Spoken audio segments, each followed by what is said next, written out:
Hello. Let me see if I can lower the lights. Oh, that's good. Hi, Susan. Hi, Priscilla. Hi, Babyface. Hi, Angel. See you later. Um, let's see here.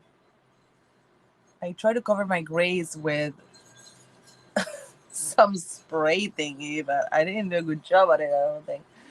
I was always afraid of like getting it all over my face. So it is what it is. Where's my headband? I could put my headband on, but I don't know where I have it now. So hi, how are you guys? I'm gonna put myself a little bit closer so you guys don't see the borders of my studio, but you can still see some. It's okay. Yeah. So hi, hola Lalu. My sister's here too. She said. So I'm so excited because tonight we have Jess from what do you call him? I should have my other phone with me just in case someone sends me a message or something. Um, yeah, just from Goldie Box and Everything Proof Beauty. So she'll be here soon, I'm sure. Hi, Miss Serena. How are you? Welcome, everyone. Oh, please, Chad. Thank you so much. Guys, my bags under my eyes are so bad. I hate them. When are they gonna go away? Are they ever gonna go away? It almost looks like it's a double bulge, like here and here, here and here. Anyway, yeah, it is what it is, right?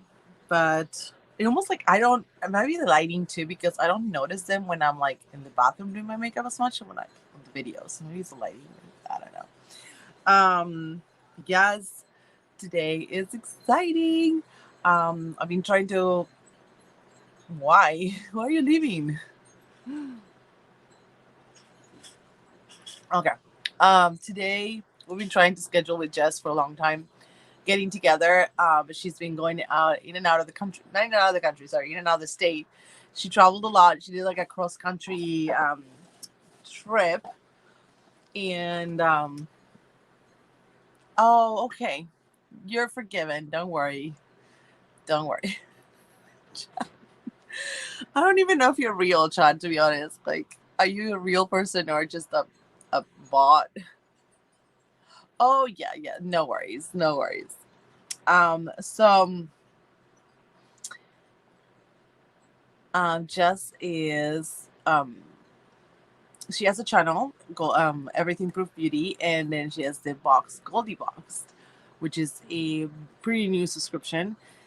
But I'm gonna let her tell you a bunch of stuff. So just waiting here for people to come, and yeah. So made a drink again with some of the items from We Are Raising the Bar box. I brewed the tea. It has some glitter in there. I don't know if you can see it. And I put some of the items. Hi, Kelly. I ran out of the bitter that they sent, the wildflower bitter that was really good. I put in lavender bitter. I had a little bit of lavender. I think it needs a little bit more. Hi, baby face. And I put a little vodka and lemon. So a little bit bitter. I think it needs a little bit more of lavender syrup to sweeten it up a little bit, but it's okay. Um, Hi, Monica. Thanks for coming, guys. Like that looks kind of weird, but we're gonna go with it. I don't know. Sometimes I put my that's what I do. I just put it here, so it's a little bit more. Sorry, guys. I'll just play with it for a second before our guest comes. I don't know. I feel like there. I I feel like my thing it blows away because the fan is on too, and I cannot get it to stay like really, really straight. Hi, Sandra. Oh, Sandy, thanks for coming. Not on a live with me, but she does her own lives on her channel on Fridays at 5, I believe, 5 or 6. No, I forget. But let me check really quick if she messaged me, and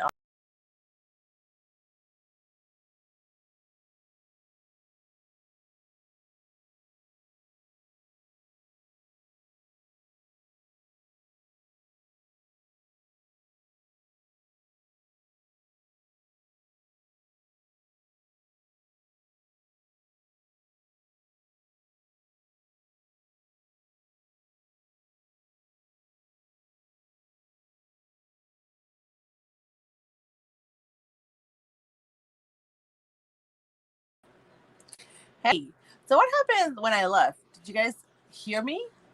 Or did you see black? What happened? I would love to know. I'm curious. Oh, there she is. Yay. Hey.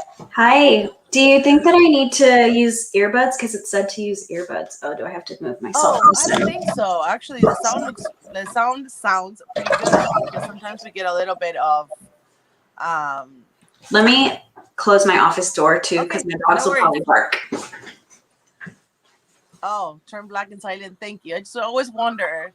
Um, I'm sorry. It's so funny. Like when I look at how many people are, I see one person, but there's a lot of you guys in here, so it's almost like I don't know what to believe. Like it says that the live is one person live. So, Hi. hey, thanks so much for coming.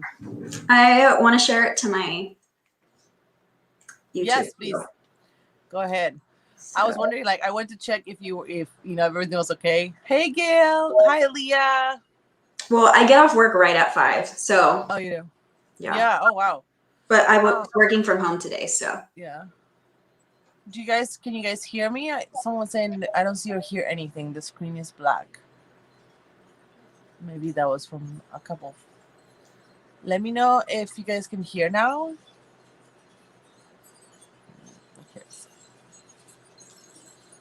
Okay, so I think they can see you because they're saying hello. Okay, good. Okay. Awesome. Yay. Yeah, sorry, just copying my link. Should I put Jessica? You put your name.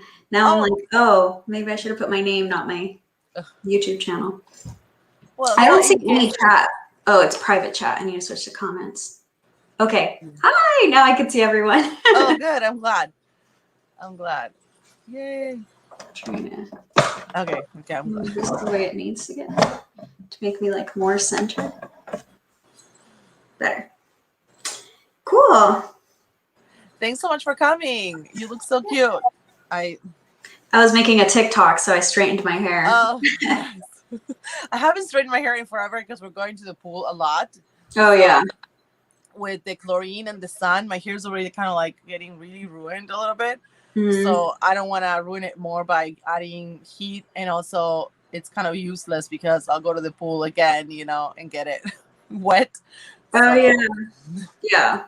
I mean, my hair's, it's curly like yours. So when I straighten it, I have to commit to it being straight for a while. But I was in New York and the humidity was like curling it. So I would straighten in the morning and then I would go in the afternoon, like to the hotel again and like re-straighten it. Really? It would do that? Wow. What? I'm not used to humidity. Oh, yeah. That's crazy that it would curl it alone. So people like have to retouch it all the time. Exactly. I'm like, I don't know if I could if I lived there, I would have to have my hair curly like all the time. Yeah, or you could do like some kind of chemical straightening, but it's not perfect. When I had it done, I still had to like straighten a little bit with heat to make it shinier. Oh, yeah.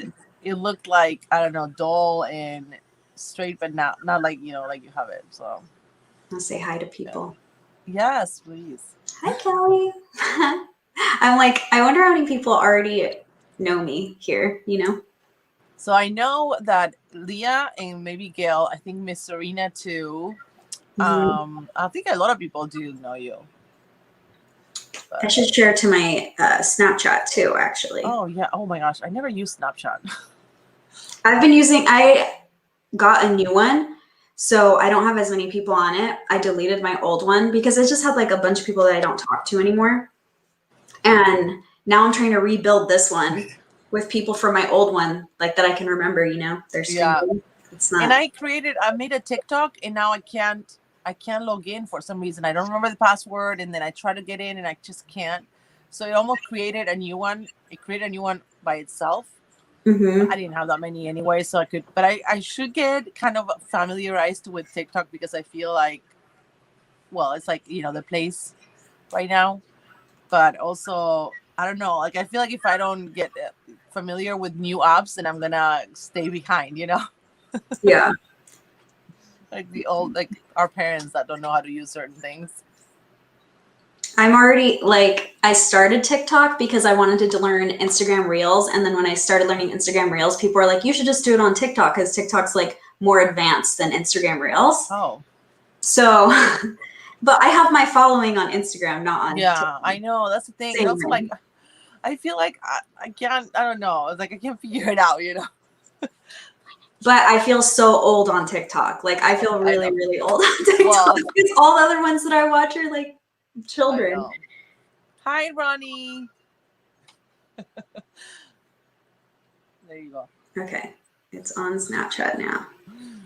People can swipe up. Yay. And then I'll add it on Instagram too. Instagram, I don't have enough people for a swipe up yet. I think you need like 10K. Oh, yeah. Hi, Ronnie. Thank you. I came from the pool and I was like, I think I'm not gonna. I might come home and not do my makeup at all, but then I came earlier, so I had some time. Although I feel like it's weird. Mm-hmm. Hi, Noel. Thank you. Gosh, work meetings at this time. Jeez. I normally work late. You know. Monday through Thursday, and then Friday I just like leave whenever I really want to. Because since I work at a university, like Friday nobody's there. Yeah. You know? It's funny, like they're working through the summer. I mean, I know they stay open, but they are the same hours as like. Well, we have a really big summer school program in the college that I live in. I feel like, so I used to work in College of Business and now I work in College of Health and Human Services. And College of Business, like we had a summer, but it wasn't like constantly busy. But in the college I'm in right now, it's constantly busy because they have all the like undergrad classes, you know? Yeah. And do you do human resources? Mm-hmm. Yeah. Yeah. Someone was asking me, Serena was saying, what do you do for work? Oh yeah. So I do that mostly. I used to do consulting, marketing consulting, but I don't have any clients right now. But I used to actually do for some YouTube channels or like small businesses too. So when I started my own YouTube channel, I kind of had like a little bit of a background, but working for other people, not for yourself. Yeah. Did you grow pretty fast when you started your YouTube channel? Not really, but I wasn't trying to grow. I was just posting things. So the way I started my YouTube channel, I used to sell lipstick. Oh. I think I told you before. So I used to sell lipstick like with an MLM. I know some people like have some feelings about MLMs, but I used to sell lipstick with one. And I didn't mean to get into that either. I just liked the product and I was taking care of someone with cancer at the time. So I like wanted a distraction. So I got like really into selling it and like going on Instagram. And I posted some videos like how to use it as costume makeup instead of putting it as lipstick, like how to make, like I did the rainbow leopard, or there's some that are still up on my channel, like my first few videos. But I posted on Facebook, but not everybody has a Facebook. Right. So some of my customers would say like, oh, I want to see it. And I'm like, it's on Facebook. And they're like, I don't have a Facebook. So then one of my friends said, oh, if you put it on YouTube, you don't have to have a YouTube. Anybody could watch it. So that's how I first started YouTube, is just for that. And I never really cared about growing it. It was just so I could share with people that were already my customers, you know. I remember when I first heard about you, like it wasn't that long ago, and I remember I went, I'm like, where have I been living? And a lot of common people like Leah and other people, I'm like, no one told me about Jess and her channel and even the box. Like it was like I was living under a rock. And I didn't do really good at networking in the beginning with like other channels, because I wasn't like, the first time I unboxed FabFitFun was just like I had the box and I was like, oh, okay, I'll unbox it. Because I used to get a lot of subscription boxes, but that's not what my channel was about. And that video like got me so many views. Then it was exciting. So I was like, oh, I'm going to start unboxing this on my channel. But that's not even what my channel was supposed to be about in the beginning. You know, it was more like information about ingredients and like the things I was selling and how to use them and stuff like that. And somehow it turned into, I think I even had like travel videos in the beginning, but now I have a completely separate travel channel. Oh, you do? I didn't know. Yeah. Which one's that one? It doesn't have that many. It has like 80 people, but I didn't want to, I used to mix the two. And then I was like, I can't be doing a travel video every Friday and then like all the rest unboxing or makeup. And I didn't feel like they went together. So I just moved it to, so instead of Everything Proof Beauty, it's Everything Proof Travel. Oh, cute. Did you post about your cross-country trip in there? Not yet, because I decided to stop posting during the pandemic because like nobody could travel. And I was like, I feel like it's weird to post, even if it's stuff from 2019. Like, I feel like it's weird to post it. So I still have a bunch of footage from 2019. I went to Hawaii with my sister and I wanted to post all of that. And I went to all the theme nights at Disneyland, and I filmed like all the different theme nights that they have. So I still haven't even posted those, but I have footage for everything. I just need to go and post it. You should definitely post the Disney ones because I'm sure they'll get you subscribers and views. Yeah. But I'm thinking that even maybe post them on your channel so you get money for them because you're not monetized on the travel one. Yeah, that's true. But I just feel like it doesn't go, you know? Yeah. When I see the other channels do that, I don't know how many people in here are channels or how many people in here are just subscribers, but I feel like if you're just a subscriber and your favorite channel that does like unboxings randomly adds in something weird, it makes you less likely to want to like watch their videos. Yeah. I mean, as a viewer before I had my own channel, that's how I felt. I felt like I don't care about this other thing because I subscribe to you for this thing, you know? Like this is the type of content I subscribe for. Kitty from Kitty's Boxes, she started her own, like a different channel for vlogs because I guess people were saying, oh, do unboxings, don't do vlogs. Yeah. And I always tell, like, why don't they just scroll by and, don't watch it? Well, that also will hurt your future. So here's my marketing brain, but it'll hurt you in the future because YouTube cares about how many of your total subscribers are watching you. So if you have a ton of subscribers and they're not even watching you, then YouTube's going to show your channel less. Yeah. So you want the percentage of people watching your videos. So I want my percentage to at least be 10% of my subscribers. So if I have 10,000 subscribers, that means I want 1,000 views every single video. Yeah. Because if it gets less, then YouTube is not going to want to share it. So yeah, that's a good tip because my channel started as a planner channel and I would do like crafting and planner videos and I was getting a lot of views. One video had like 20,000 views, which is I think my highest. Yeah. And when I took a break and when I started doing unboxings, I did it on the same channel. And I feel like most of like maybe 1,300, I think I have 2,100 subscribers and 1,300 I had from the planner time. Yeah. And I think they don't watch the unboxing videos. So it hurts your channel in the long run. It would have been better for you to start a brand new channel. Yeah, it's true. Yeah. I know. Because I'm like, I always talk about with some friends, I'm like, I have 2,100 subscribers, but sometimes I barely get 100 views. And I think it's because YouTube is not showing my, my channel because of that. Because I have only maybe 1,000 people that are interested in boxes, The rest were like old subscribers from the planner world and whatever. Yeah. And also, if you encourage people to click on the notification, so you know how you can watch a video just scrolling. So, if I'm scrolling and I see this video right now, I could click it and start watching it. But sometimes YouTube sends a notification in email or to your phone. If you click the notification, it also helps that video do better. So if you want to help a channel out and you have a notification pop up on your phone, then just always click on it, even if you're not going to go fully watch it, because YouTube thinks like, oh, people want to watch this. And then it sends more notifications out to more people because it doesn't send it to everyone. It sends it to a small population. So the more that people are clicking it, the more it starts to send it out like the few minutes after. So right at that beginning is like an important time for the video, That's a good idea. Yeah. Leah's asking, does watching all the older videos help? I am assuming watching the most recent helps the most. Yeah, the most recent would help the most, for sure. Like when I started doing Stitch Fix videos, those videos also do better. But I see channels with 80 subscribers and they have, I don't know, 500 to 1,000 views. And I'm like, how come mine has 100? It's because also the same thing. It's the like, percentage of their 80 subscribers. Yeah. Isn't that crazy? Yeah. It's like a smaller channel could be rewarded more. Yeah. If the percentage is high enough. Yeah. And it's almost, like they promote it more, even though it's a small. And I wonder if they promote it more because they're not monetized, so then they won't have to pay anything. But it's kind of like disheartening in a way. You're like, I have more subscribers. No, because videos that are not monetized don't usually have ads, and YouTube makes money from those ads. Oh, that's true. So you think they would want the monetization videos more. Yeah. But, so how long ago did you start your Everything Through Beauty channel? I don't even remember. Let me look. So when I first started it, I don't count that because it was a year where I only had like 2 videos. Let me go to my channel really quick. View my channel. And also, do you think that posting less often helps than posting more often? No, it depends on your subscriber base. If they want to watch them all, then it's helping you. But if they're only going to watch like one a week, then you should maybe pick the ones they're most interested in, so that you could have that higher percentage, you know? Okay, let's see, date oldest. So it shows that I posted one video 3 years ago, and then another video 2 years ago. And then I started posting 2 years ago. Okay, so it was pretty fast. October.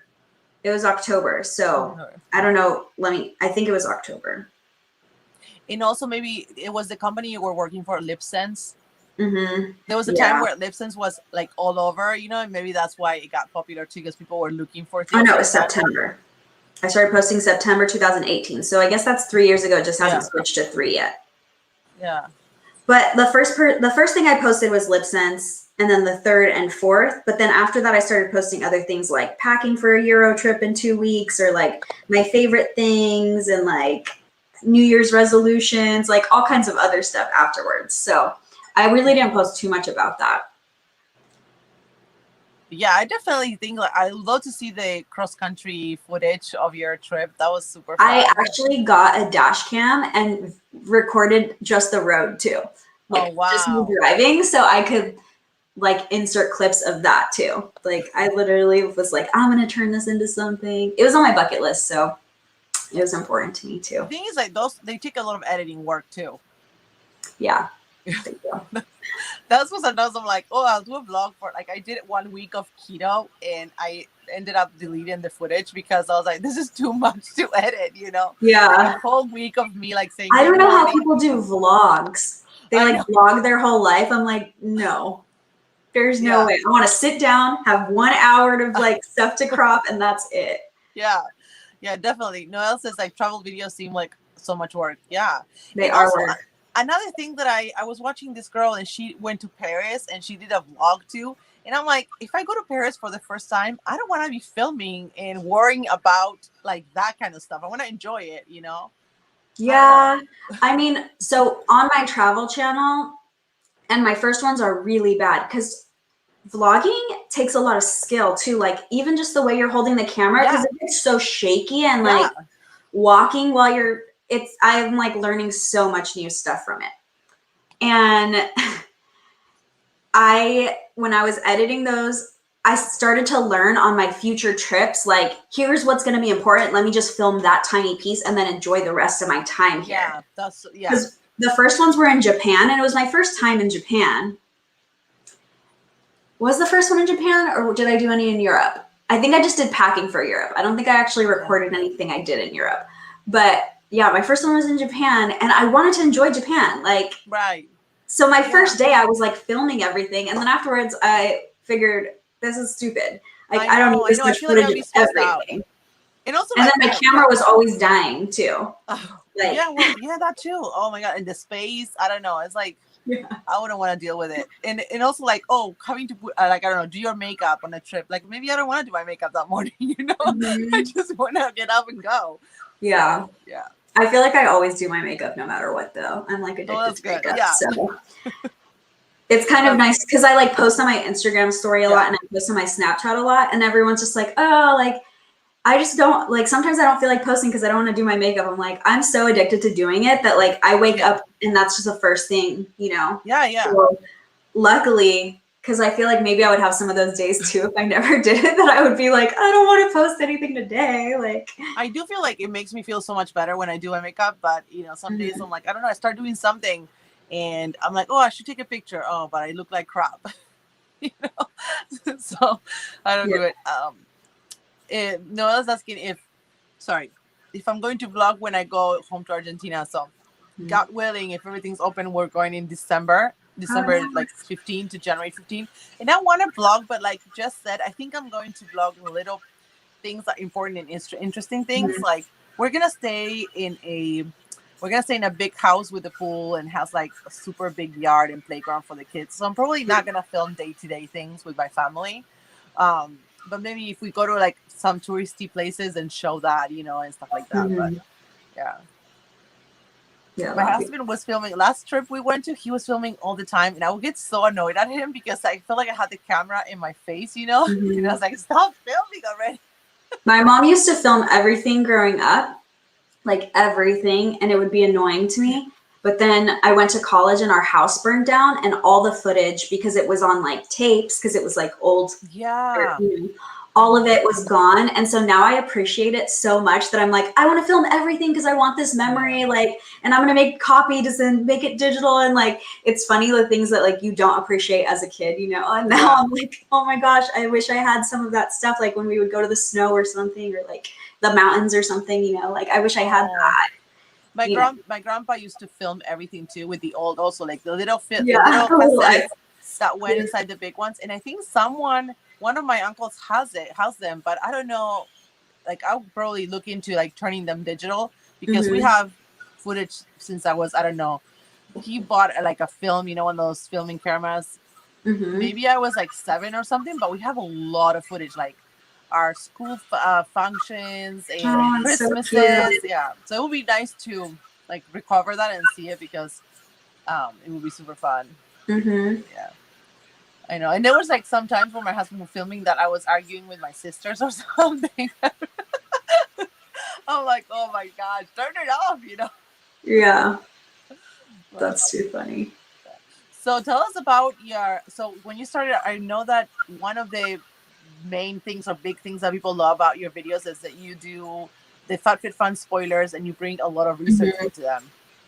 Yeah, so I used to do that before I ever even had a channel. I used to research everything, like look up everything. I have like notebooks still, probably from like years ago. Yeah. Whenever we started customizing, and I had like notebooks full of stuff. So the first time I decided to actually put that in a video, I thought, oh my gosh, people are going to think I'm so annoying. Like how much information and how much like, this is what I think. I felt like I was too opinionated and everything, you know, because I get very passionate about things. You can tell on my channel sometimes, like certain ingredients or like, you know. So yeah, I thought that I was gonna annoy people, but that video did so good that then I was like, okay, never mind. People want to know this stuff. So that's how it started. And then I was really nervous to post it, but I'm glad that I did. That was actually when my channel started to like really, really grow, because I posted it in I posted it on Reddit in like a FabFitFun group on Reddit. Have you used Reddit ever? No, but maybe I will. Yeah, so Reddit has like different categories of like discussion boards, and FabFitFun has their own discussion board on Reddit. So I posted it there, and I got a bunch of new subscribers because it was people who had never seen my videos before. Now I feel like if I posted it there, they probably have already seen my videos. But at that point, I was like, I only had like 200 subscribers at that point. I think I had like 180. My first FabFitFun video where I did that. And it just like, I don't know, I had like 500 by the end of the day. Like it just did it that day. Yeah. Yeah, and like Leah says, they're priceless. I feel like it's a service that you're providing, because someone, we don't have to do the research, you know, and in 15 minutes or whatever it takes, like we, you know, we have all the information. Yeah. You don't have to do it. So, but no, I should have an account on Reddit. I think I don't have one. And I read a lot of stuff, like when I look for answers, Reddit is there, you know, and if I want to comment, I can. So I should probably create an account, and maybe that'll be a good promotion platform too. Some places have, so each discussion board has its own rules, but the FabFitFun board doesn't care if you post videos. So some of them you can't post YouTube videos. But yeah, there's a lot of cool ones on there, and I join anything that I want information on. So like sometimes people post like leaks or spoilers in there too. So I want to see those, even though I don't post a spoiler anymore unless it's officially from FabFitFun, because I've posted stuff before and it was wrong. Like not everything was wrong, but some of it was wrong. So now I'm like careful to not post things, because people come after you later. They're like, you said this was going to be in the box, you know? I'm like, I know, but I'm just giving you the information I found. Did you ever get comments, like when you said you were opinionated, did you ever get comments like, because I know, like, for example, Noelle was telling, sometimes she does a review and she gets some people telling her like, well, that's your opinion, you know, like, yeah, it's a review channel, so you're going to give your opinion. The meanest people to me have been my BoxyCharm Premium videos, because I didn't like BoxyCharm Premium when I first got it. I really loved the base box and I really liked Luxe, but I just never got into premium. Like for some reason, I just kept getting bad premium boxes. Yeah. So every video, I would feel like I would get more and more frustrated in the beginning. And so the next one, I'd be like, I hated my last box. I hate this box. I'm only keeping one thing or whatever. Because I would talk about like how at the end of all of those videos, I always talk about what value is it to me. And sometimes it was one item. I'm like, why am I paying $35 for one item? Like, no, I don't even care how good the item is. So the people on those are like, what a drama queen, or like, I don't know, somebody was like, well, you're ugly, so who cares, or stuff like that. And I'm just like, okay, you guys Really? are for no reason. Like, go watch another review. I know. Like, I'm going to tell you what I think. It's my box. Like, why wouldn't I tell you my opinion on my box? But for the information, even when I've given wrong information, because every once in a while, like I still make mistakes. I'm trying to do it in like 2 days. So sometimes I'm looking up a topic in like during, or I'll missay something. I remember one time I said like acidic instead of alkaline, but in my head, I thought I said the right one. And I didn't even think twice about it. Like I was talking about the pH and I said like acidic instead of alkaline, and everybody was super kind about it. Like when I make a mistake, people are just like, oh, I think you mean this. But if I share my opinion, then the people come for you, you know. I know, and it's like, what they don't care if I'm wrong every once in a while. I know, but you know, like you want to go to a channel where like everything is fine, and then you don't know if you should trust because they're like they're, you know, they're gonna like every box. So which one should I get? You know, like. But even so, those channels. I don't know why channels do that. I guess maybe to get PR, but like my loyalties to my subscribers. If a box isn't good, you're gonna know that I don't like it. Yeah. Like, even if I got it for free, you're going to know that I don't like it. Like, my loyalties to you, they send it to me for free. They better send me a good box then. Like, if they want a good review, it better be a good box. If you're going to send me your, like, something that's, like, mediocre, I'm probably going to say it's mediocre. Like, and it's also everybody likes different things. Right. Yeah. Which I learned actually, starting my own box, I learned that because there's so many people who pick all the smallest priced items. So their retail value of their box is low, but they'll message me and be like, oh, I love that I'm supporting small brands or brands I've never heard of or whatever. And so in my head, that wouldn't have been a box that would have satisfied me if I opened it on my channel, like, because I want my retail value to be double or more what I pay. But some people put value in other things. Like they don't care about that. They care about getting products they've never got before, or getting like, or supporting a small business that they've never been able to support before, that like has a give back story or something like that is more important to them. And so I feel like if I would have opened their box, I wouldn't have, because I would have never curated that box, you know. But if I would have curated that exact Goldie box that they did, I probably wouldn't have been as happy with it, but they're ecstatic with it. So it's definitely like humbled me a lot to learn that, like, it is my opinion. But if you're coming to my channel, you're coming for my opinion, right? Yeah, exactly. So, that's what I'm thinking. You know, like I don't understand why they get so like, I don't know, personal. They, you know, like because it's like their favorite box, maybe, and they get like personally like offended if you didn't like it. You know. Hi, Jessie. So tell us about your own box, Goldie Box. How did it all started? And so Goldie Box started because my subscribers had been asking for merch. They said like, oh, I want a sweatshirt with like an EP saying, or somebody said like, when you hit 5,000 subscribers, will you get us like, can we buy t-shirts or something to support you? Or like, I don't know. There was like different sayings that I would say like, oh, we can't be trusted with scissors, or words are hard, or stuff like that. Like they'd be like, oh, that would be cute to put on a shirt. And I kept thinking like, okay, when I hit this many, I'll do it. When I hit, but like every time I hit a milestone, I was like, I really don't want to do it. Like, I really don't want like t-shirts, and maybe one day I would, but I'm just not the merch kind of girl, and I don't feel like I would buy merch, and I don't want my subscribers to feel like they like would have to buy merch to support me. So it's just like, oh, I don't want that. But I get that some people like wanted to support me in other ways, like besides just watching my videos. And so I started trying to brainstorm, like, what else could I do? Like, is there a makeup thing that I could come up with or something? Because like I did some makeup boxes. Yeah. And the only thing that I kept coming back to was like, I should just do my own box, you know, like I should just do it. I knew it was going to be a lot of work, but then with the pandemic starting, I was like, what a better year. I can't do anything. Like I would literally work and then sit at home because I wasn't really hanging out with my friends. Like I was very like kind of scared. I have an anxiety disorder, so I was kind of scared to leave my house, period. Yeah. I would order my groceries, like everything. Like I didn't even like going to the grocery store. So I didn't have anything to do except sit at home. So I started just building a business, you know.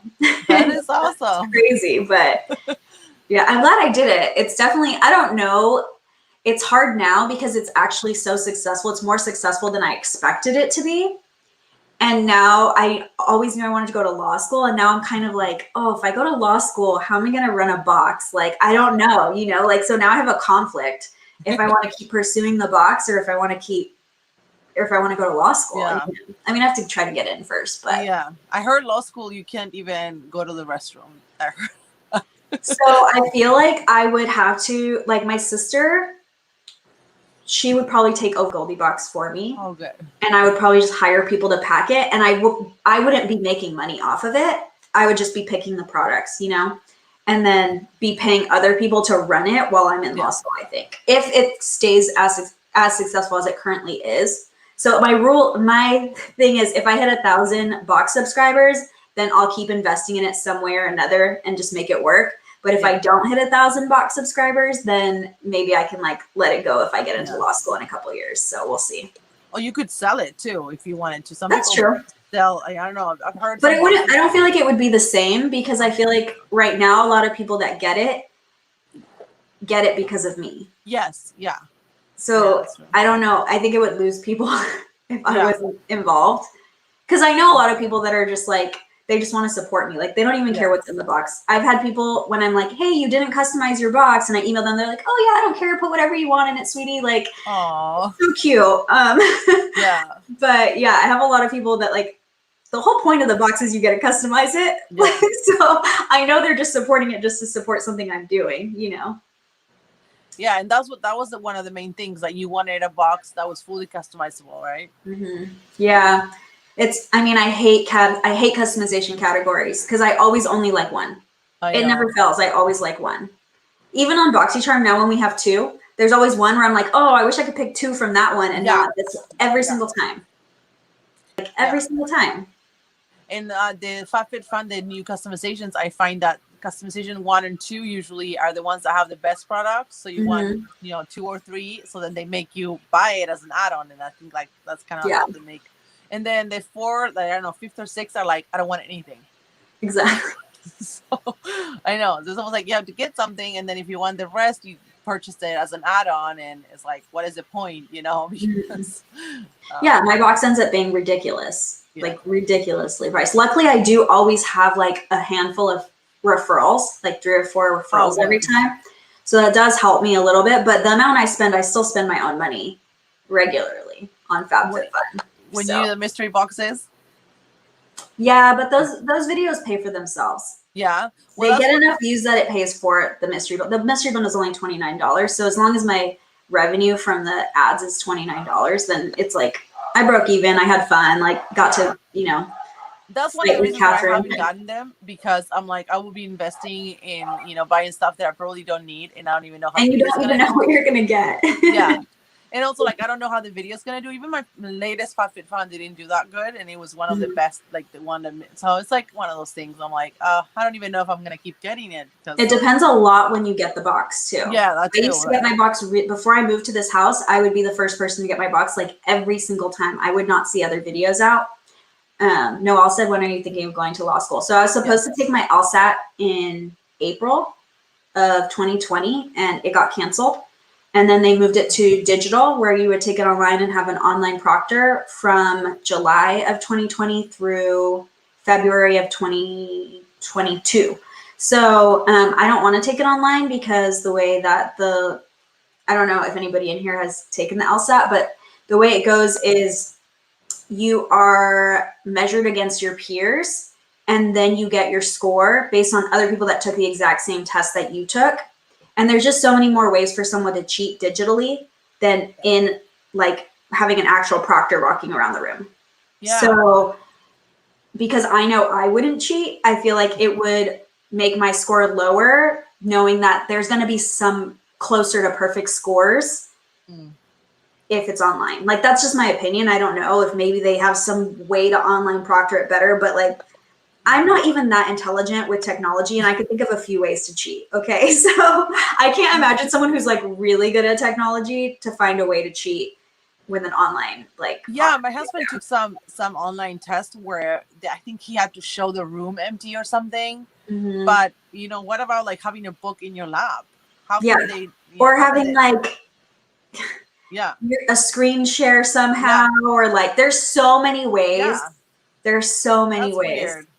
that I'm just like, I don't care what kind of technology you think you have, there's a way around it. Like Yeah. there's smart programmers that know a way around whatever technology you have to limit cheating. So that means I can't take it until April 2022 as the first. That's the first one that's going to be proctored in person again. Oh, that's so weird. Why don't they So, have people like less and then after you people? take it, you still have to apply. So that means I wouldn't be able to go till fall 2023 to law school. So it's still a ways away. Yeah. What's your dream law school? So what is my HLS? Harvard Oh, Law School. I think that I just want to get into the best school that I could get into, and Harvard Law is like better than Columbia Law if you count rankings or whatever. So if I get into Harvard or Stanford, I would, but I don't think that I could based on my undergrad GPA. So I have a 4.0 in my graduate GPA, but my undergrad GPA, like my whole first year, I really messed up like badly. Not like so badly, but enough that you can't get into like a top law, like the top 3 law schools, but not bad enough that I couldn't get into a top 15. So I do think that Columbia is like more in my reach, but I'm still going to obviously apply to Harvard. But if I got into both, I would just go into whatever I think would be best for my career, which I think would be Harvard. That's kind of sad that you do, you do graduate and then they still count the undergraduate. It's almost like if you have a good GPA and graduate, that's it, you know? Yeah, they only count undergraduate. They won't even look at your graduate GPA. So I would write a narrative about my graduate. I graduated first in my class in my grad program. So I would write a narrative about it. Obviously, it's like help, but it's still like, so the way that law schools are ranked too, they're ranked based on their median GPA. So if they have a GPA that's too low, then it can reduce their ranking. So Harvard would like give up their rank if they admitted somebody with a GPA too low, even if that person was perfect in everything else. So it's kind of unfair for somebody who just like messed up, you know? Yeah. They actually, Obama went to Harvard Law and he had one of the lower GPAs and they made an exception for his GPA. Why? When he went. Because he was doing so much politically already before he went. He was older when he applied too. So I think if I had like a lot of extracurriculars and they thought like this person's going to be an asset, they would be more willing to admit someone like that. He was just doing like, he wasn't actually like in politics yet, but he had done a lot of like service in politics already. So those type of people are assets to that college eventually because they go on to do even more. And for him, obviously he did. Yeah. But like, but they go on to do even more. And then you could say that person went there, you know? Yeah. So it's like good for your university. So they do look at that too, but I don't have that under my belt. I don't have years of community service in anything that's like super, like, I don't know. Yeah. I do have community service, but not in that way. Wait, do you want to be a lawyer? You want to be a lawyer? Like that's your ultimate. So I want to do corporate law. So my master's is in business administration and my undergrad is my undergrad's in human resources and my master's it's general, but it's slightly more towards marketing and marketing research. And I just feel like I've worked in business long enough that it doesn't make sense for me to become just a litigator or prosecutor for like criminal law. Like it just that doesn't make sense for me. So I'd rather do what I already have all the information for. I really don't want to do HR law, but most of my experience is in HR and there's always jobs in it because companies are always messing up. So yeah. I feel like the same with HR. It's such a good, I don't know, like even in Argentina, like people that were working human resources, like they always got good jobs. Mm-hmm. And I was always like, why didn't I study that? Yeah. But I don't know. I studied literature. So. Oh yeah.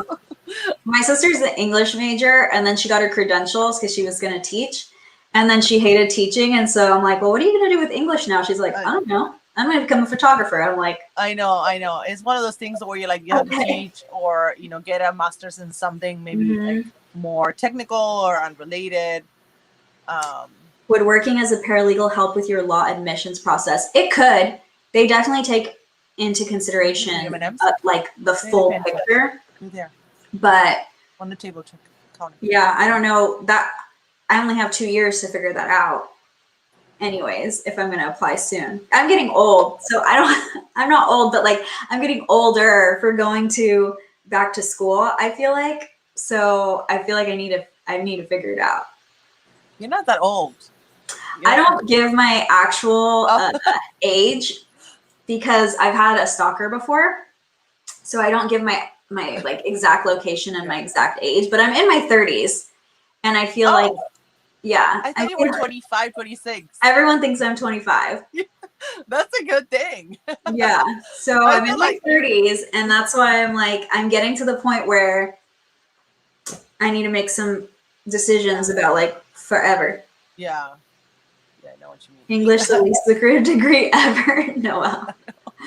I feel like the same way with literature. Like if you go to, I wanted to do my dream was kind of do literature and then do journalism or communications to do communication in art and culture. But then I came to the U.S. So in a way I kind of do communication with not so much art, but subscription boxes is a way of cultural thing, like stuff like that. But yeah, like there's this TV like a channel on cable in Argentina called Channel A, which is arts, and they did all kinds of little shows all related to art, literature, like super amazing. I loved it. So I was like, that's what I want to do. So that's what I wanted to do, literature. And then my dad's a journalist, so I grew up around journalists too. But yeah, unless you go do something else, I feel like you have to teach, and even for teaching, teaching college, you need a master's minimum. So I'm like, okay, yeah, it's very competitive here. Like you have to keep up with education a lot. Yeah, that's true. Unless like some certain how do you call it? Oh my gosh, I can't think of like for example, gaming or to be computer. A lot of people that work in gaming industry, they started as a tester and they're like producers. They make a ton of money, but they never studied computer science. So the certain things. My friend, he never studied anything, and he's a computer programmer. He works for Amazon now. He's worked for Tesla. Like that's crazy. They don't care. They care how good he is. Like he has zero education. Like that's on himself in the beginning, and then just worked his way up.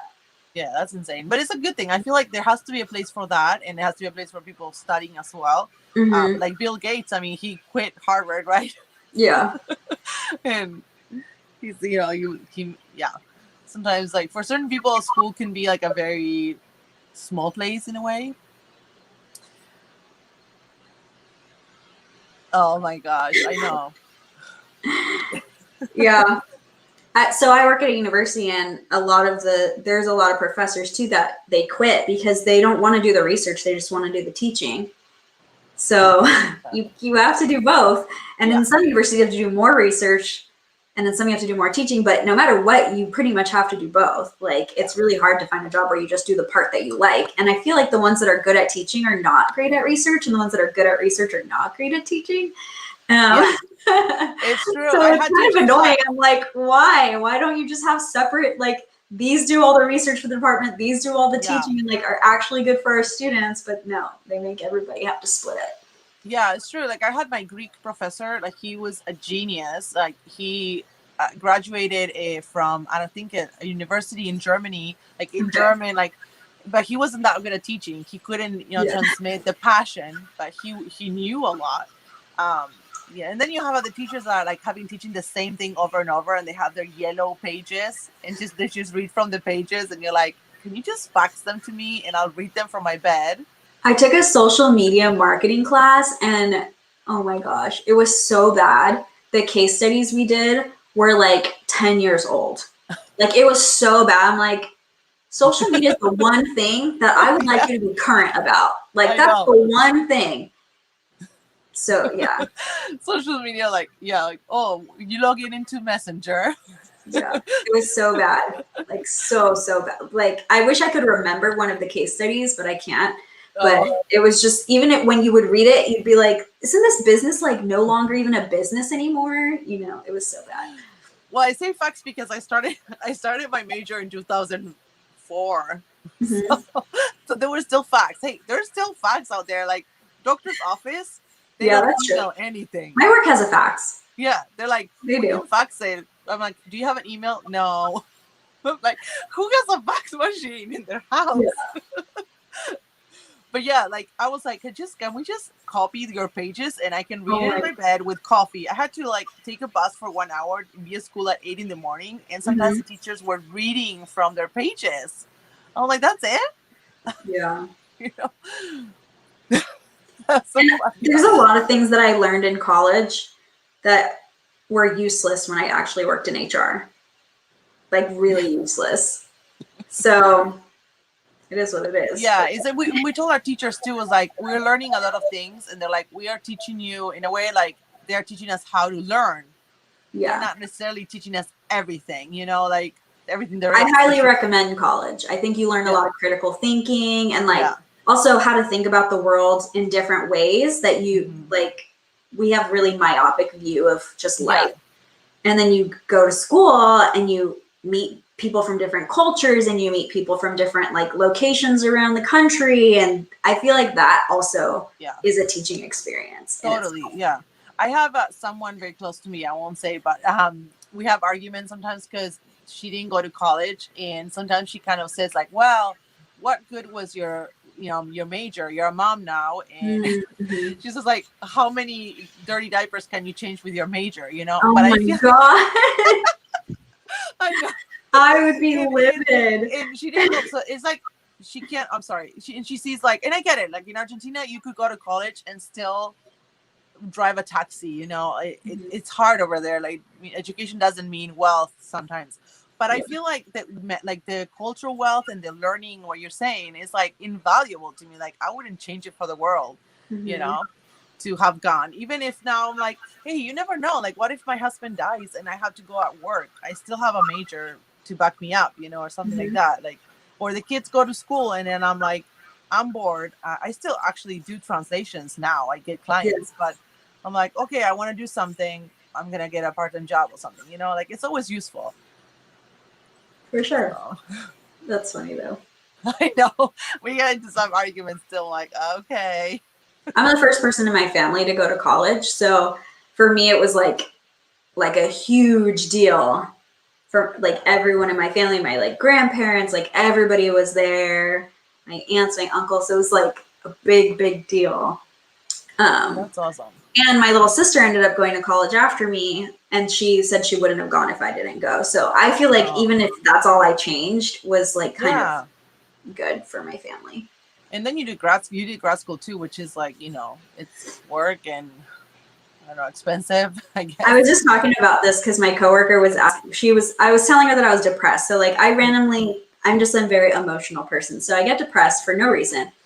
And I told her like, oh yeah, like my anxiety's been taking over a lot lately. Like I haven't been doing enough. Like I'm not going to get to law school because I didn't do enough. And she was like, imagine how proud of you, like 18-year-old you would be if Yeah. she knew you right now. And it like really made me think about it because like I feel like I'm not as far as I should be for my age, which is in I my know. 30s. Yeah. So everybody's thinking I'm 25, but like for me being like past 30, I feel like, oh, this is where my life should be. And so I get stressed about that and freaked out about like Yeah. something so dumb. But if I was 18, I would, and I knew this was going to happen, I wouldn't even believe it. Like I would be like, there's no way you're going to have a master's. I didn't even think I would go to college. And while I was in Yeah. college, I was barely affording it. So I thought I was going to have to drop out multiple times. So I can imagine like that girl didn't even think she was going to graduate. So I have to like try to be more like proud, but it's Yes, and hard. you own your house, which is also a huge Yeah. accomplishment in Southern California. Okay, Yeah, that's true. like for us, like when we don't own a house, we live with my in-laws when my husband's in school, and I get like that way too. I'm like, I'm almost 40. We don't own a house. A lot of our friends bought their first house at 25. Yeah. 30, everyone, almost like everyone we know in Southern California has their own place, Yeah. and sometimes I'm like, oh my gosh, we're so delayed. But I'm like, you know what? I don't want to compare myself. We're like in a Mm-hmm. different situation, and when we get it, and we'll get it. And if we don't get it, we don't. Like, it's not like the end of the world. But yeah, sometimes I get you that feeling because I'm like, I'm almost 40. We don't have a house, and like our kids haven't done 3 seasons of baseball, stuff like that. Yeah. Sorry. Yeah, like sometimes I'm like, oh my gosh, It's we're so delayed crazy. on sports. Like the kids should be doing all these sports, and I'm like, okay, let's wait a second. Like what's gonna be important? Like I don't know, 10 years from now or 20 years from now. Yeah. But Well, I have an anxiety disorder, so I feel like that doesn't help. Like yeah, I just get like, it's a joke because every year on my birthday, I cry on my birthday. When I was 18, I cried because I was not a kid anymore. Like every year.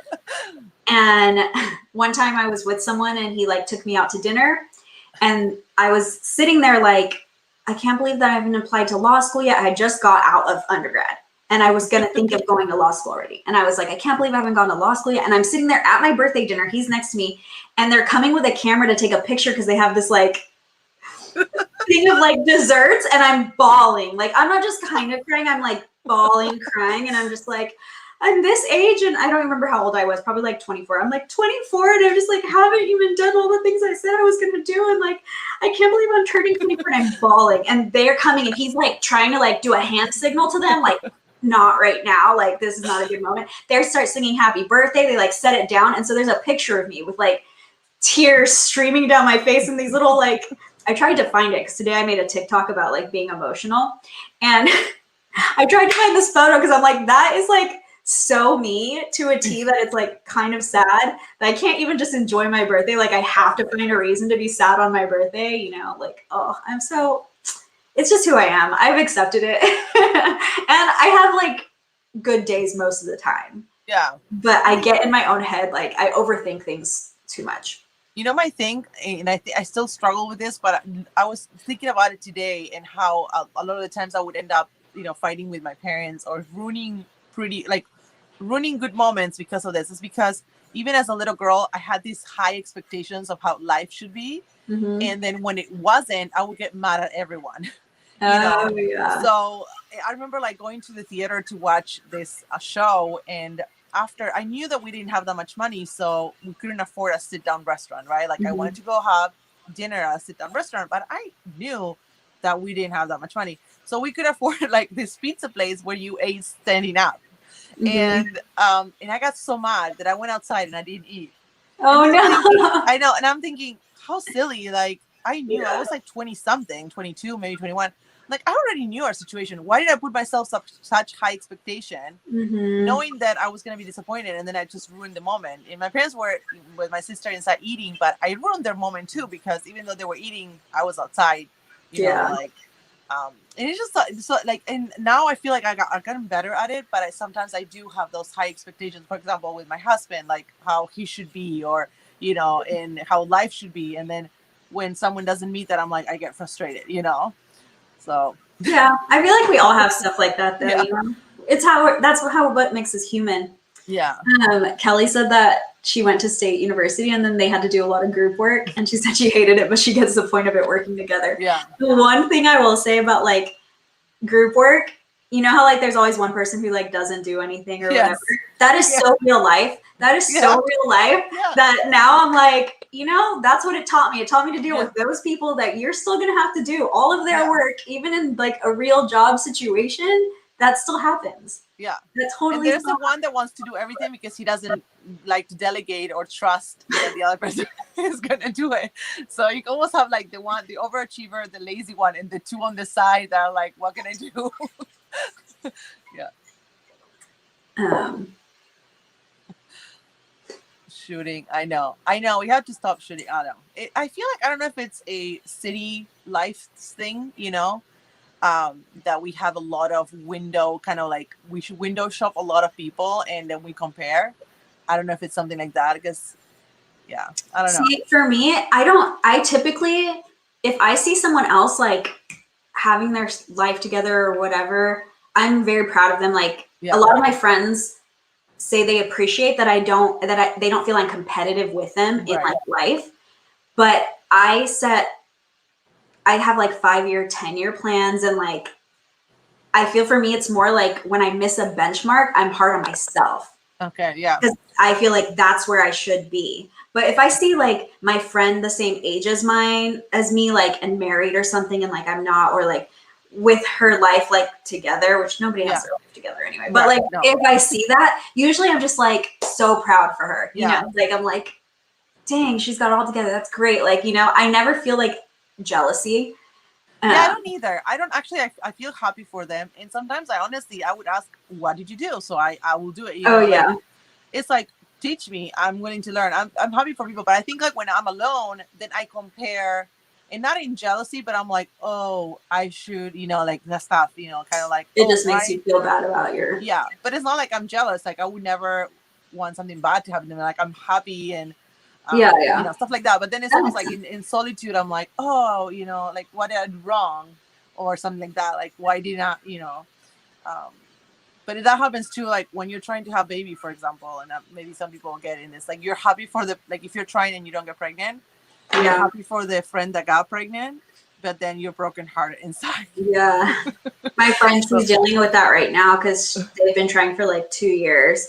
And all of our other friends are getting pregnant. Like, I don't care if I get pregnant, but all of our friends are getting pregnant, and she's just like, it's killing her. Like, it's really hard.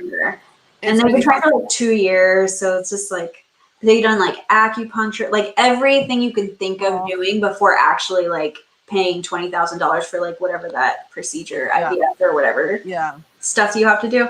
Like they've done everything up to that already, and like just.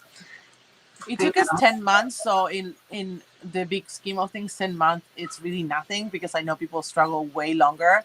Yeah. Every single month that went by was hard for me, you know, like for us, and like a disappointment because you don't know if it's going to happen. So you see people getting pregnant and you're like, but my heart breaks for those who like go longer than that. Because I know I was there. Some people like it never happens. And then I'm like, at what point do you have to give up? Because I feel like that must be so, so hard. Yeah.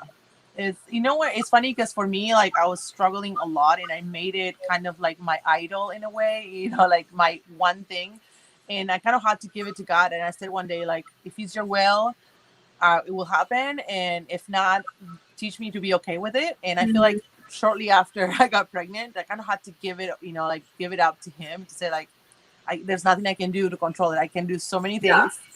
Well, stress too messes with your hormones. Yes. Yeah. So when you're stressing about not being able to get pregnant, you're making it worse. Yeah, I know. And it's so funny because they tell you, don't stress out about it. I'm like, how do you not want me to stress out? Like, you know? No, I'll say you're both better than me. I'm a jealous bee. No, we're not better than, no, I'm not better than you, Noelle. You have a bit. For sure, no.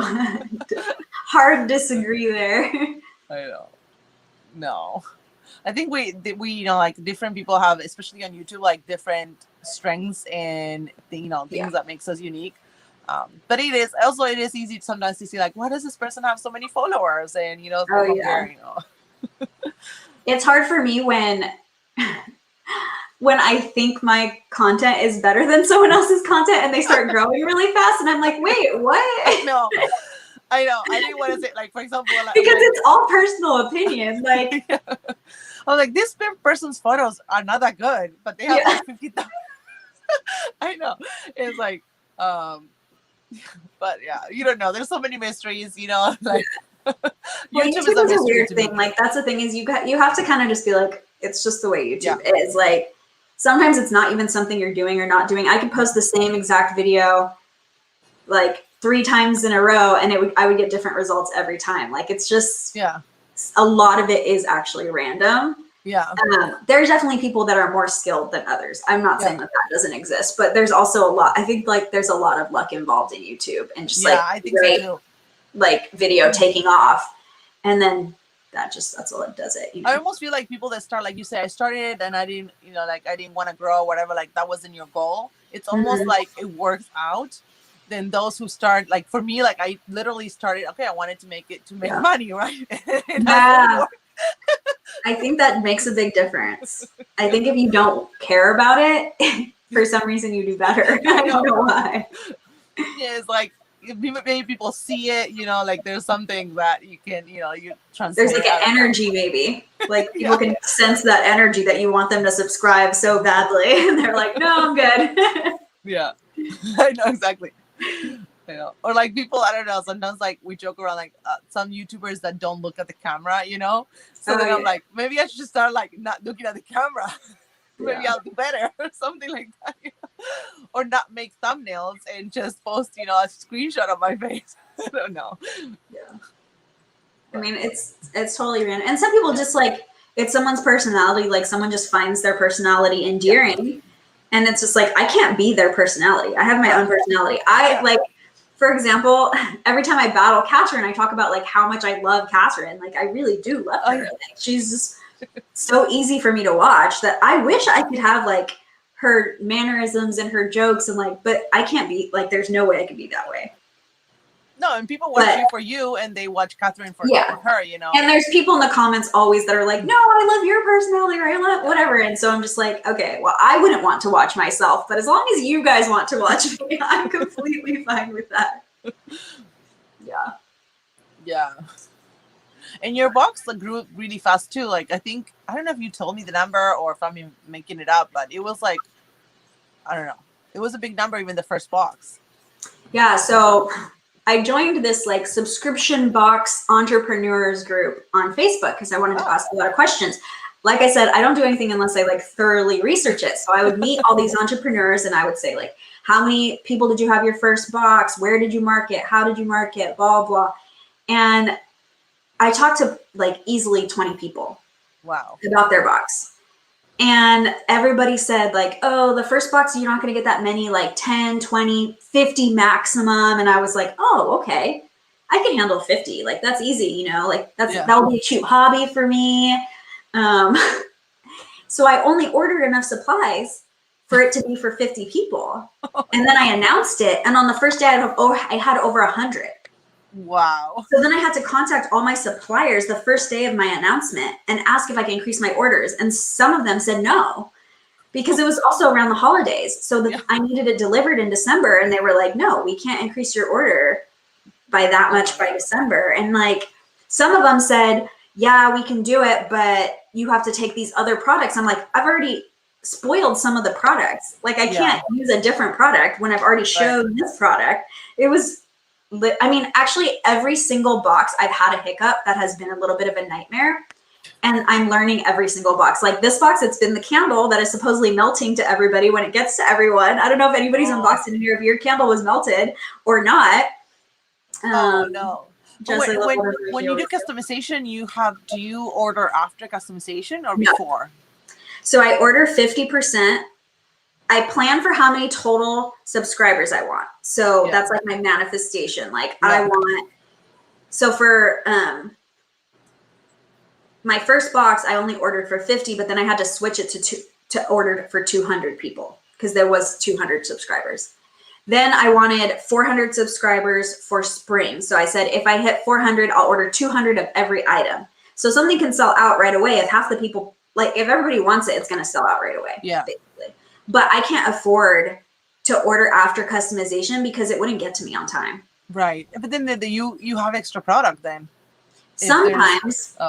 But if things sell out, people have to pick other things. Oh yeah. So like when something sells out, so if I have 400 subscribers and they can choose 7 items, because most people are gold bears, out of 16, like 8 items out of 16 would be 50%. So I do have a few here or there left over, but I've been doing mystery boxes, or some people buy like boxes after the fact with those items. So it ends up being okay.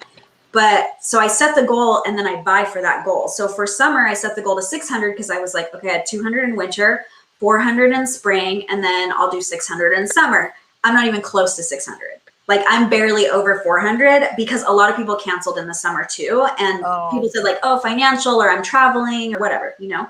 Yeah. So, and I asked in the group, the subscription box group I'm in, and they said, oh yeah, people always cancel in the summer. I wish I would have known that. I wouldn't have set as high of a goal, but I mean, I have some extra items and I'll figure out how to sell those or put them in future boxes. Like if they're not skincare, I can put them in future boxes. So did you do in between season boxes? Yeah, so this time I don't have to because I didn't sell out. Yeah.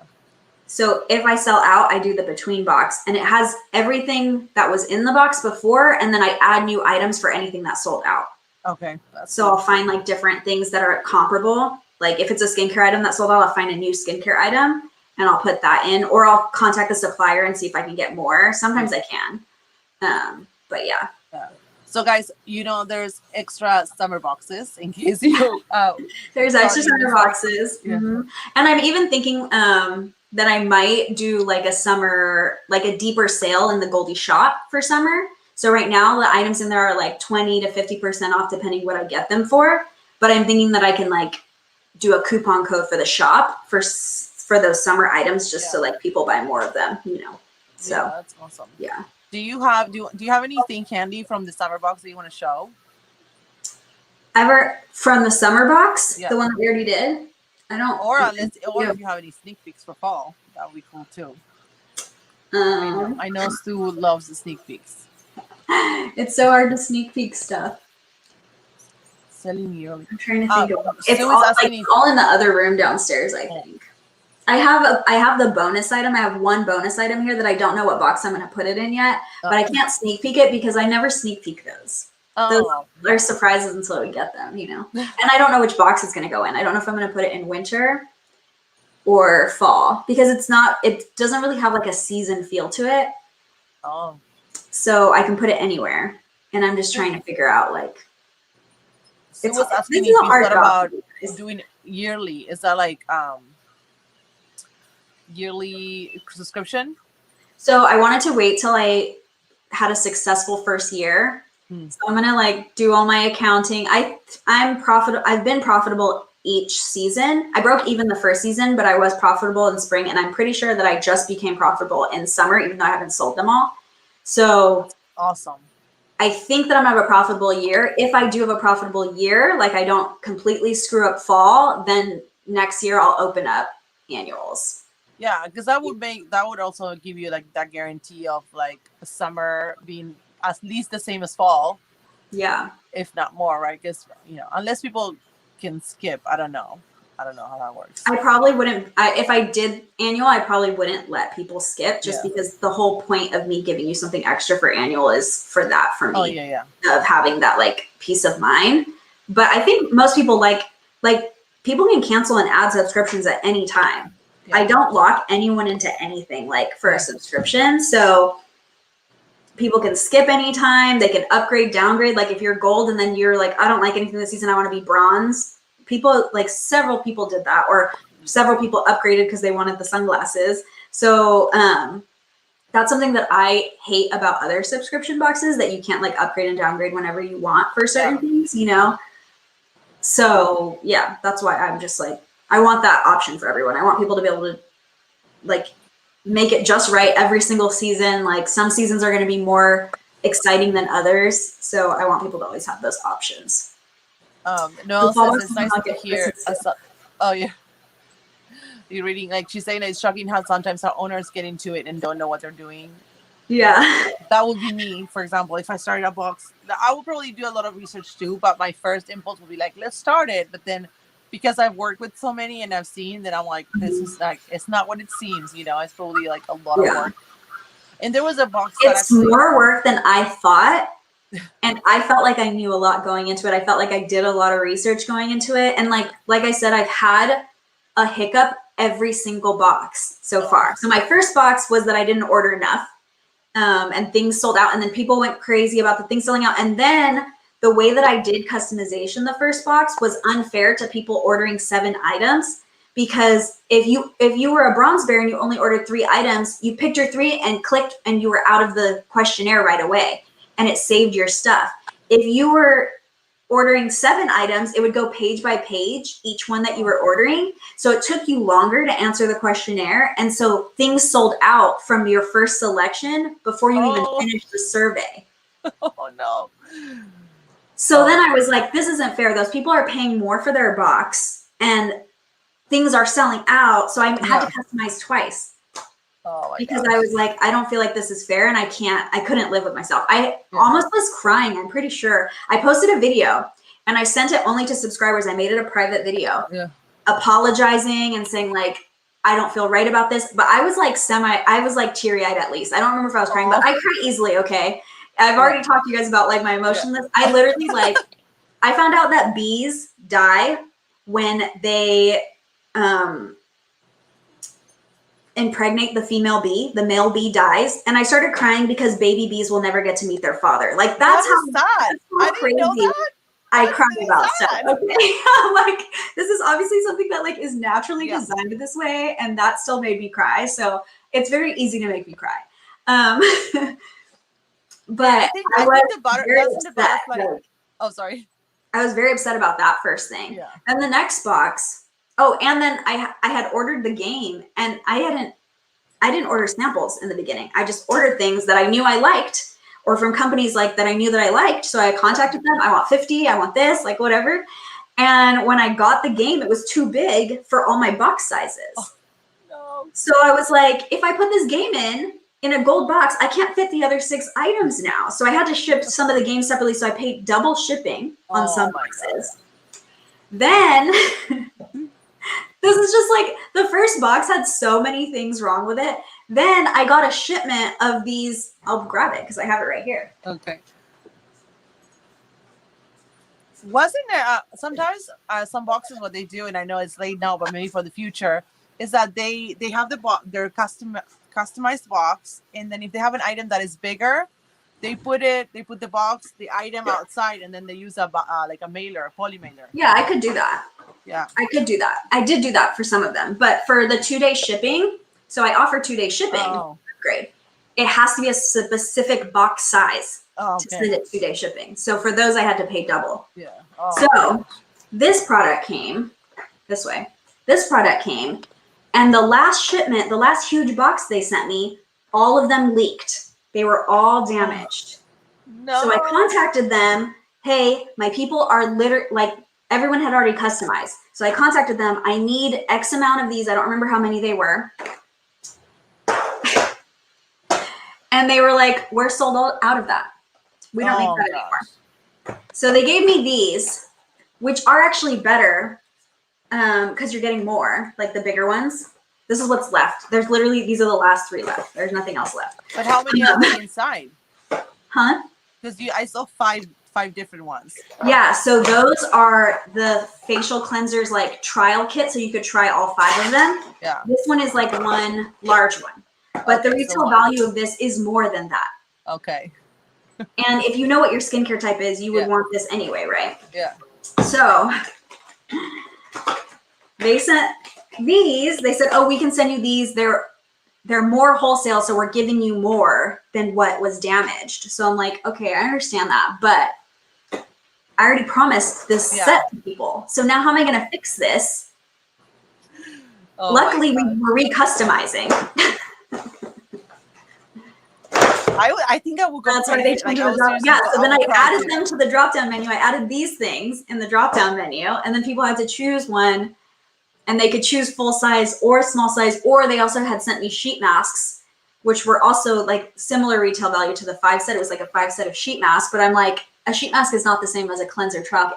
No. It was so like, I cried every single thing that went wrong. And I was like, I'm going to fail. This is like, I've already have this many things in my first box. That's why I broke even, because the double shipping with the game. Yeah. There were some items I had to pay for full price because people had already customized them. And instead of contacting them and because it was a handful of people, but instead of contacting them and saying like, hey, I had X amount of damage of these particular products, I just bought it full price from the company, like from the website. Because I was like, I don't want to have to deal with that bad customer service already the first time, telling like 20 people, here's some product that was damaged. So now I have to go. So I just paid full price for it and still put it in their box. Because I was like, whatever. I was almost profitable my first box, but I made sure that I broke even at least. Yeah, that's good. I will be crying too. Trust me, I will be crying. It was so bad. In my second box, they sent me they sent me the wrong. So I don't open every single box when I get it. Yeah. I open like a few of them, make sure everything's good. Like, okay, they sent me the right thing, whatever. If I counted every single item and opened every single item, it would be a nightmare. Like that would be too much time. I have a full-time job. I do YouTube. I do like take care of my dogs. Like I'm a dog mom. Like I have so many other responsibilities that it's just too much work for me to run a business full time. So I'm like, I take some shortcuts. Okay. Yeah. So I opened several of the packages and put them in there, and they were all the right thing that said outside of the box, the modeling clay in the big primary colors. Yeah. I opened the last box. As I'm packing the last boxes, like it's a crate of boxes, like it's a huge box, and I open it and it's all fluorescent colors instead of primary colors. Oh. So I contact the company and they're like, oh, we sold out of the primary colors, so that's why we sent you fluorescent colors. And I'm like, shouldn't you contact me before you do that? And also the outside of the box says primary colors on it. Like that's a trick. Yeah. You know, you didn't think I was going to open that box, and that's why. So they were like, oh, we can replace them for you. You'll send those back and then we'll replace it, but it's back ordered for 3 weeks. So then I had to tell everybody like, okay, they're coming, but here's when they're coming. So I'll ship your boxes then. Eventually I just shipped the boxes without them and then shipped the clay separately. But again, I'm paying double shipping now to ship the clay separately. So I'm like, luckily my margins were a little better that box because I was ordering larger quantities. So I still was profitable that box, but it was like so frustrating because I finally was like, oh, we got it this box. This is good. I've done everything right this time. I've checked everything, you know, like, and it was of course towards the end of packing it where I realized this last box that I opened, of course, it has to be the last box you open too. It's not the first box that you open that's wrong. Yeah. Because if then I would have had more time to fix it, or I probably still wouldn't have been able to fix it. But that's kind of shady of them, though. They should have said, hey. Yeah. And they messaged me and said, I'm so sorry. Like they gave me credits for other stuff, which I bought stuff and put in the shop.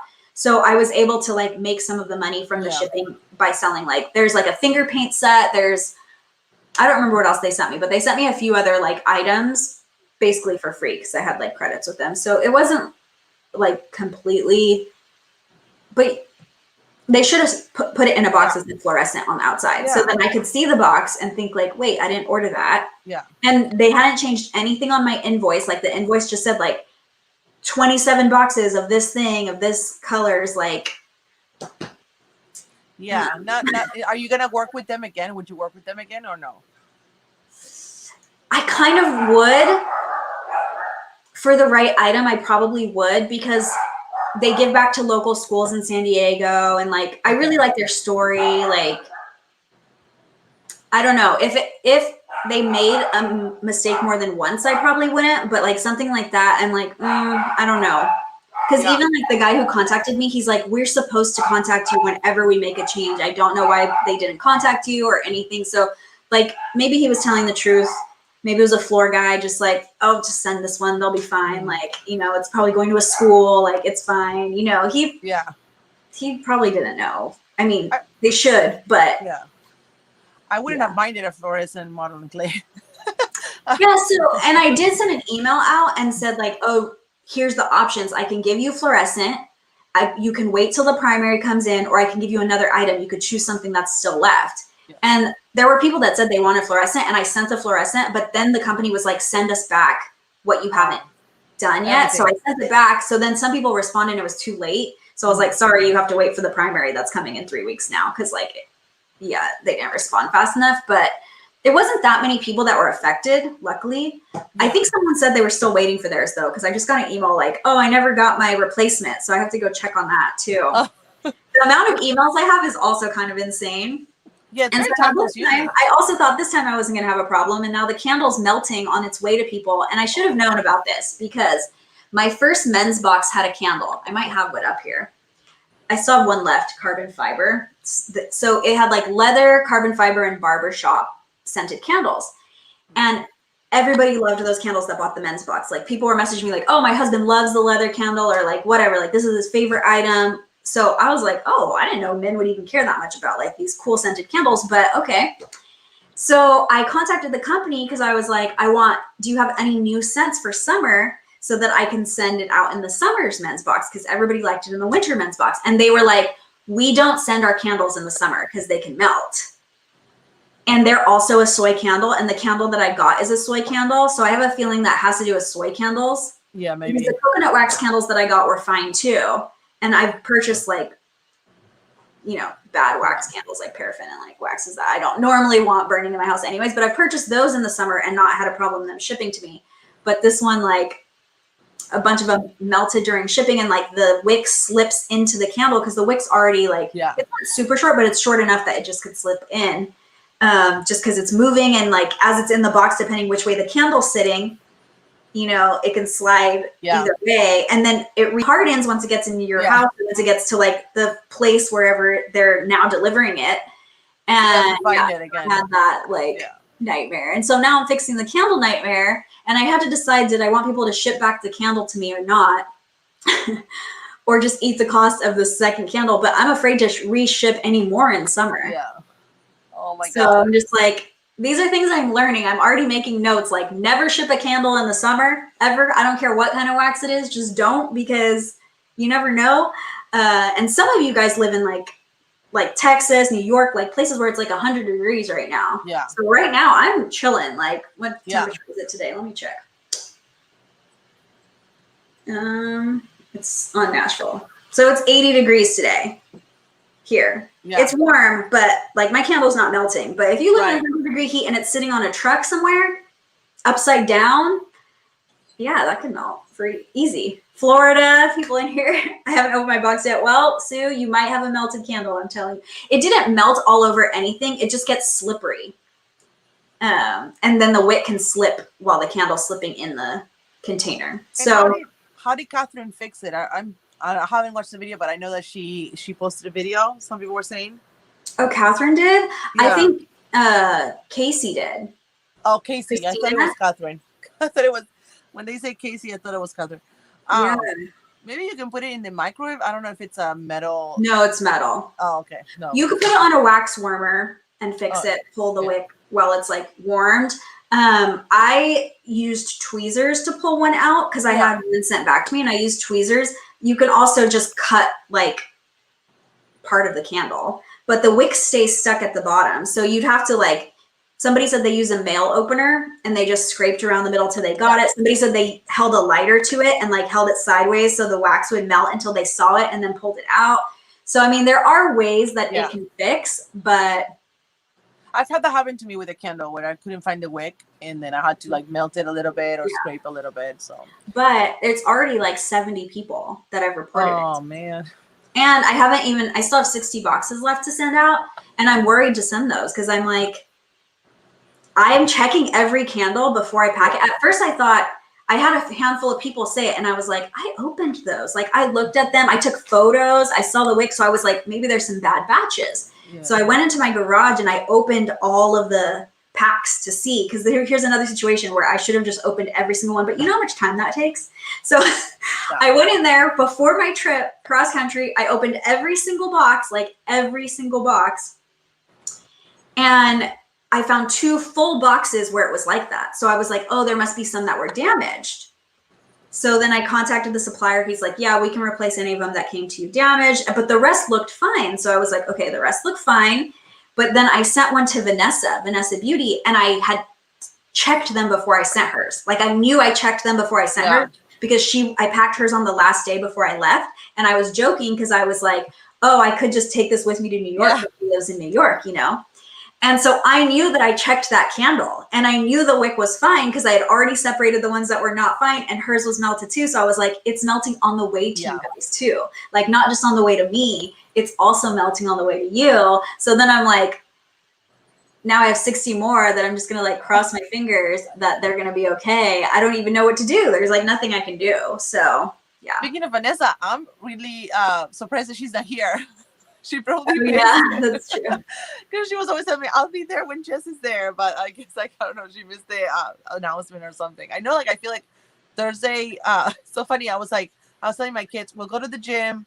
I signed up for this gym where I can leave them there for 3 hours. Yeah. So yesterday they wanted to go to the pool, and I said, tomorrow we'll go to the gym in the morning, and then we'll spend all day at the pool. And then this morning I'm like, oh, I have the live tonight. I can't stay all day at the pool. Sometimes like, oh, I don't even know what day it is, you know. So we went there anyway. I think it was more than enough. We stayed like for 2 or 3 hours, and it was fine, you know. Yeah. But yeah, like the week sometimes like goes faster than I than I want to. But Yeah. Noelle asked a total tangent. She said, "How did you become a Braves fan?" Oh wow, that was a time ago. Sorry. So this might age me too. When I first fell in love with baseball, Chipper Jones was a rookie. It was his rookie year. And the Braves used to play on TBS growing up. So if you didn't really have a local team, so I grew up in the middle of California, so there were Dodgers fans and there were Giants fans, but it wasn't like my community was it's literally the middle, like right in the middle of California. So we didn't really like fit in NorCal or SoCal at all. So we didn't really have a team. People just kind of went to whatever they wanted or wherever their parents were originally from before they moved there. Yeah. So I had no need to like pick a team really, you know. And I started falling in love with baseball, and they were just so good. They had all the best pitchers at that time. And then I fell in love with Chipper Jones. He was like my first baseball crush. Probably the reason I have a thing for white boys now is because of Chipper Jones. Yeah. So that's my type now. And so that I just became a Braves fan, and then Chipper Jones was there for forever after that. Like never went to any other team. So yeah, I just stayed loyal, and now I have no choice but to be a Braves fan because I spent how many years was that? Probably 20 years rooting for that What team. state are they from? Huh? What state are they from? I have no idea. Georgia. They're Atlanta. Oh wow. Because yeah, I have like no idea. My first baseball, like I don't know, crush was Benny Rodriguez from The Sandlot. I don't know if you watched that movie. Yeah. That's so funny. One of my favorite movies. That's how I became a Braves fan. But I mean, I think they're a good team. Kellen is in Australia. That's wow. Does that mean it's morning there? It's winter, yeah. Oh my gosh, it's crazy. Yeah, I have people who I ship to that they get their box forwarded to them, like to different countries. And now I'm like, oh, the candle's definitely not surviving to that. So I hope those people didn't choose a candle. But Ronnie wants my hair's like bugging me now. It's getting like frizzy. There were a couple days. I'm in Dana Point, so I'm close to the ocean, and there were a couple days ago where it was gloomy but really humid. And I was like, I only have 11, Noelle. So I have a lot left. And I have some. So like when I went to go to the Oakland, which I don't really want to go to Oakland again. At least they have good energy there, but it's like not the best ballpark. When I went there, I was young and I was in college and I didn't really take photos. So I want photos of each one because that's how my bucket list, like I've been saving photos for different things in my bucket list. And so I just wasn't smart enough to take photos back then. Or if I did, I probably did it with like, I don't know. No, I've only done 11. I've only done 11. Not that I have 11 left. I've only done 11. Back in the day, I have a ton of pictures that I took in a digital camera that took batteries, the SD card, and all those photos went into an old computer that we all shared with my family. So I think one of my sisters has been saving it on external hard drives, but there's a lot of pictures that stay there. If I didn't upload them somewhere, you know, back in the day, like when I came to the US, I think in 2007, I opened my Facebook. So before we put everything on Facebook, I used to have something called MySpace. Pics something. I don't know. It was like just for pictures. There was something called not Photolog maybe. And there was also something on Hotmail that you could save pictures. And I think mine, there's a ton still there. I can't remember. Space. It was like a MySpace, but for Hotmail or something. I don't know. Do you have I don't know. You probably don't. I don't subscribe to your box, unfortunately, but I should. But I don't know if you can create a code. Photo bucket. That says my name or something. Because I know Helen wants to subscribe, so maybe I don't know. She could use. You have one. Lucia 10 is yours. I already made you one. Okay, so you guys can use Lucia 10. I think you might already have a credit too. Really? Wow. Let me check. Oh, we were supposed to go to Atlanta and Tampa in 2020, and we would have only They would have had. Have you done Toronto? Because Toronto won't even let us come to them. Crazy. My sister says I don't have your pics. You have to have them though. Now, what happened to that old computer? Oh, from Galapagos. Hi, Donna. Oh my gosh, that's awesome. Yeah, it's Lucia 10. That's Okay, yours. so that's a cool. In case you guys are not But I'm subscribed. gonna start. Now that I didn't sell out. So originally I didn't want to give this box to anybody because, like, I'm selling out. It's hard for me to give a box for free if I'm selling out. Right. That's not. It's not fair to people who actually want to pay money for it, and like then you're gonna post the box, and I don't even have other boxes for you to sell. Like, it doesn't make sense, you know? Yeah. So, but I am thinking of starting like an influencer program where you could go apply, and then you would get the box for half off, and then you could earn the rest of it for free, like whatever you pick. Yeah, so it would at least automatically be half off, even if you didn't have any referrals, and then the rest would be like based on your referrals. So yeah, I'm starting that, I think, for fall. So you might want to wait. If you were even thinking of signing up, you might want to wait until I have that, so you could just like enter your YouTube in there and then. Yeah, and that's cool because I feel like, and I totally think that's fair because you have a lot of YouTubers that were doing unboxings, but they paid for the box. Yeah. So I feel like, well, I was unboxing it, but you can send it to, subscribe, like a YouTuber. And I think that's awesome that you did that. It was like, I had someone message me because Catherine got the first box free, and I had said like, oh, I'm not giving the box to anyone for free. And so they were like, oh, Catherine got hers for free. And I'm like, she was promoting the box before, like she was promoting the box on her channel. She was doing spoilers on her channel. So she earned the box for free. I didn't just send it to her for free. But I had a subscriber who had asked for it for free, then message me and say like, oh, I thought you didn't give it to anyone for free, but Catherine said hers was free. I was like, it's the same deal I gave everyone. Like, you could earn credits. She just happened to do it because she kept posting about my box. Yeah. Like, she would post on Instagram. She was like working for people to get them to sign up.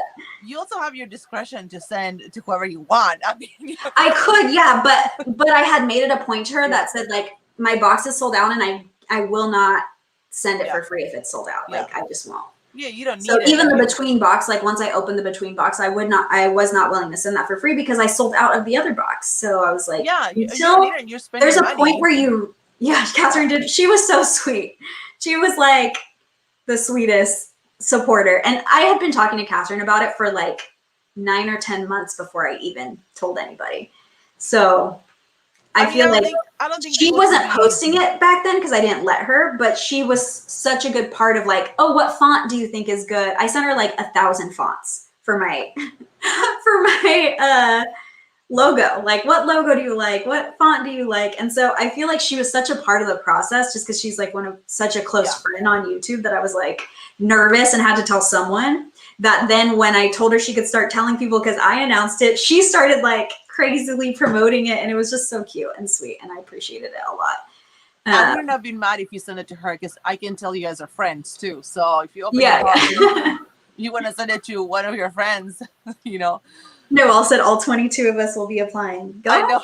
Yeah, I have no problem with that. I mean, sending a box discounted, if you earn it all the way to free, I don't care. Like, I'm still not giving a box away. I'm not ready to do that yet. Like, I haven't made enough profit to make that possible, but to give you the box, like, half off, I can afford to do that. Yeah. And then with referrals, obviously you could earn it for free. Yeah.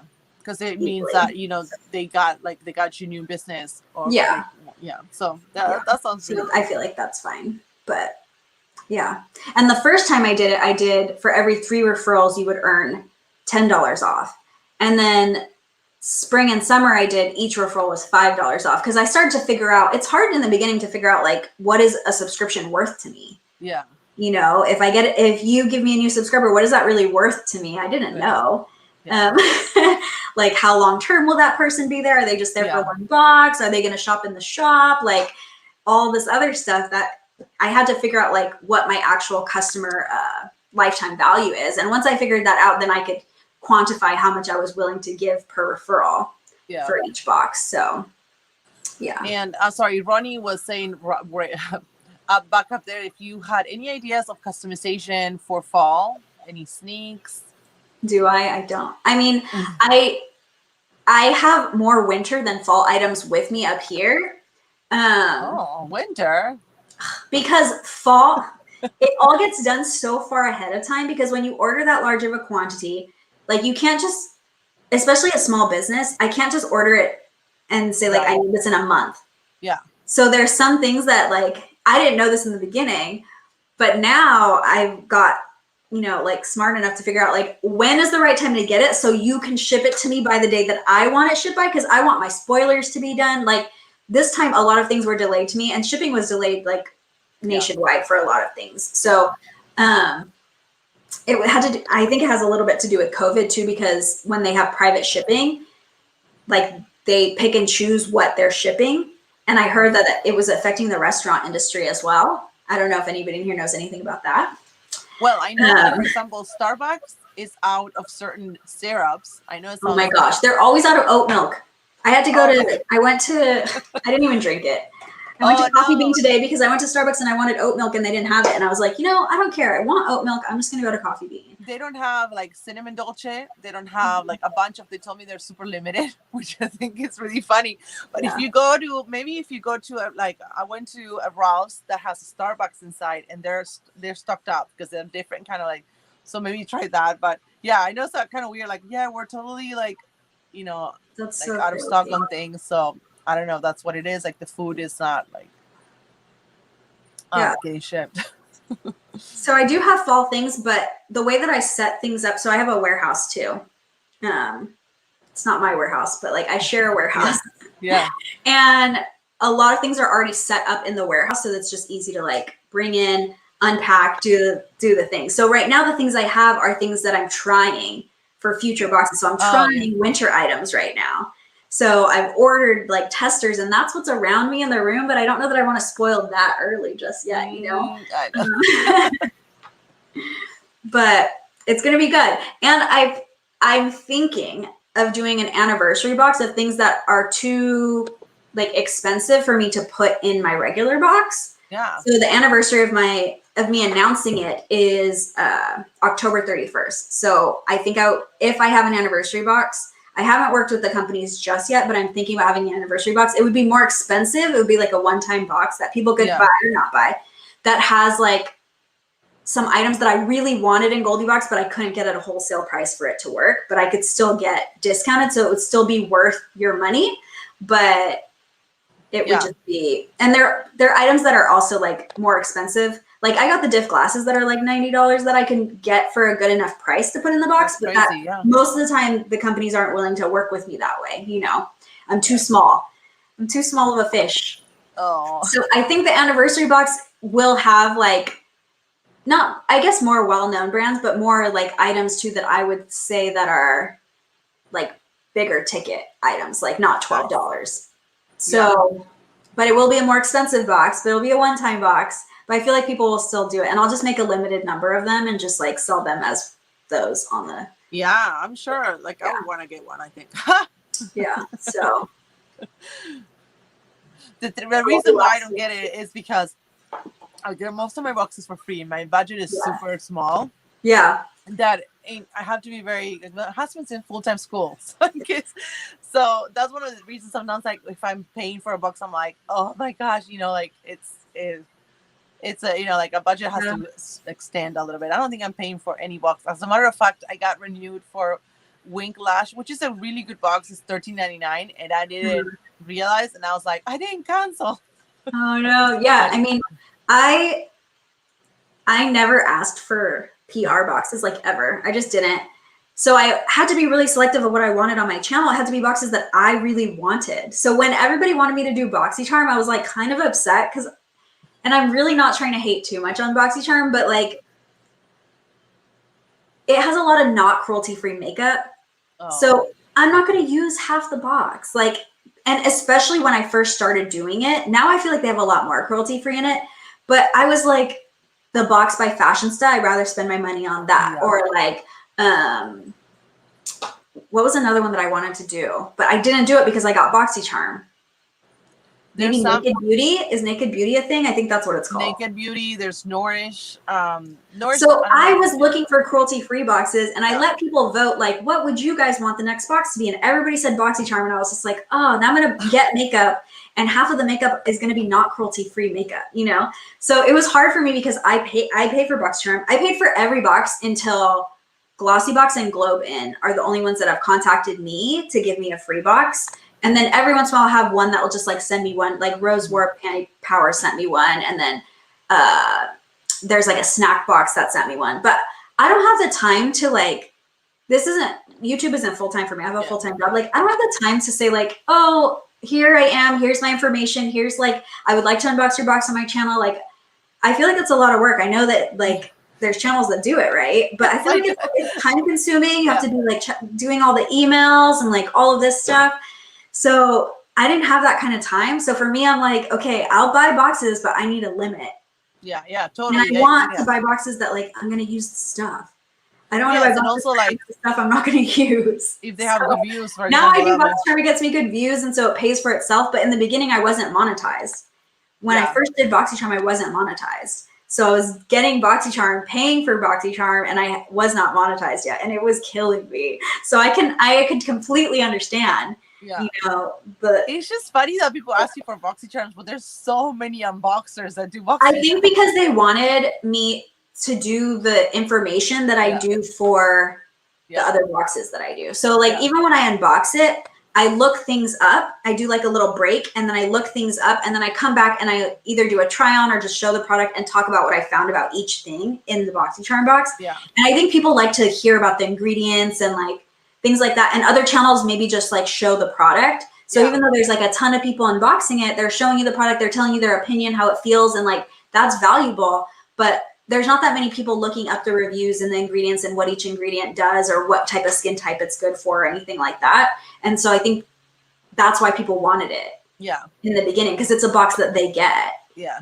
I don't know. It's true. Yeah, because that's what I do. I usually like I have no idea. Like I don't know. You know, like I look up if it's cruelty free and I mention it if it's vegan, but I don't look up the ingredients to be honest. Yeah. And to be honest, like I don't use all of the items either.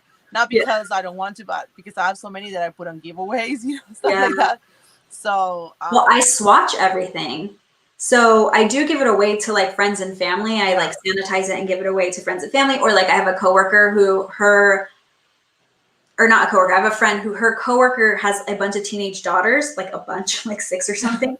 And she can't afford it. She's like a dental assistant. So she can't afford to be getting them all kinds of makeup. So they're happy to get whatever. Like I send a box and they're like ecstatic that they got a whole box. Yeah, totally. I send my friends some swatch things or my sisters, but sometimes like if I get I don't know, like a palette and I think I have the same colors, I don't swatch it. Because I'm like, I want to put it in people want to see it swatched, and that's what's like so hard because I'm like, I don't want this palette though. I know. I feel bad. And I'm like, I want to show you how it looks, but then I'm like, I can't put it in a giveaway. You know? But women's shelters will also take them swatched if they're sanitized. Yeah. Oh, really? So, I have to check how to sanitize. They won't take bottles that are open, but they'll take pallets that have been sanitized, like sprayed. Yeah. Thank you, Helen. I appreciate that. Yeah. I thought about it, you know, like when I had a big box to send to a women's shelter, unfortunately, like I know it sounds bad, but then I ended up doing a giveaway and sending it to like a subscriber. But if I have enough, I wanted, that's one of the things that I wanted to check into too. So you sanitize them with alcohol. So you get a spray bottle and you fill it with alcohol. And you have to spray it, let it dry. I think you have to spray it 3 times too. So you have to spray it, let it dry, spray it, let it dry, spray it, let it dry. And then they'll accept it at like, at least my local's women's shelter. But do they take your word for it? Is that I sanitize them?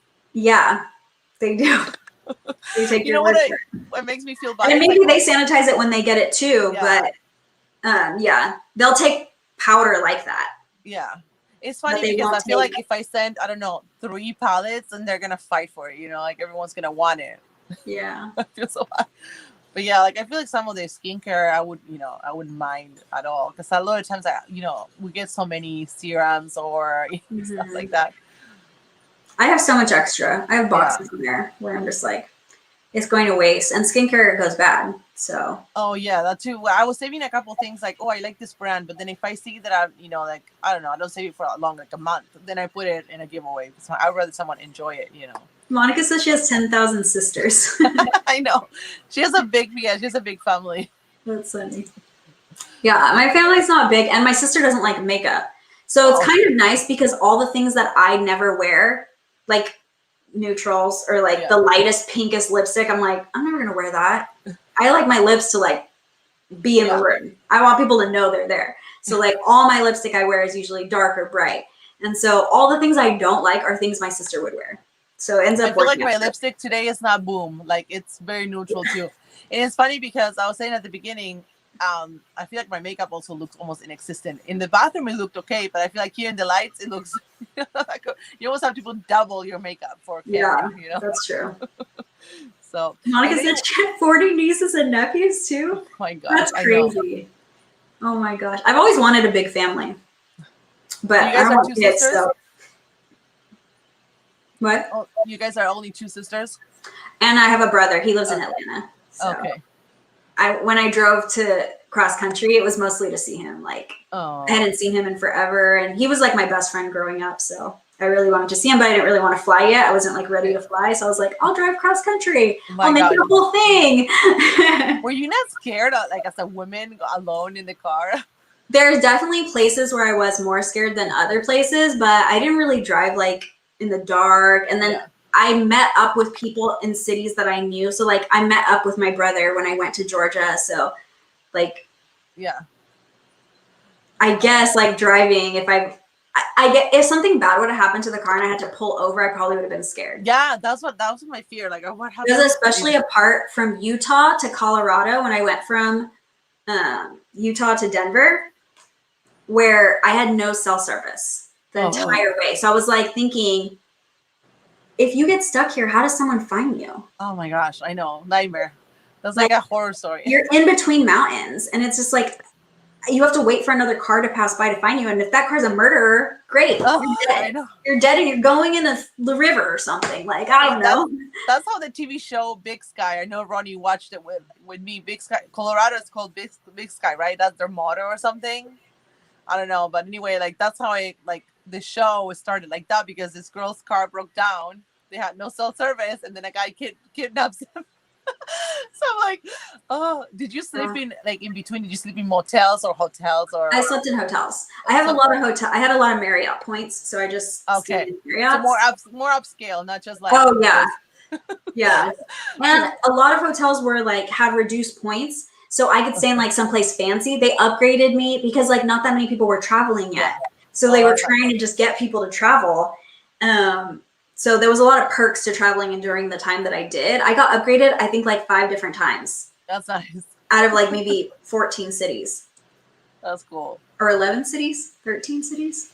Somewhere in there. Yeah. I got upgraded like 4 times. So in the US it's so beautiful. I would love to do something like that. Not, I don't know with kids, maybe when they're older. Yeah. But I mean, I want to do it again, but I want to do the southern states instead. Yeah. Because you went in the middle? Mm-hmm. Yeah, I went straight to the middle, and then I went down to Atlanta, and then back up to Boston, like up the East Coast.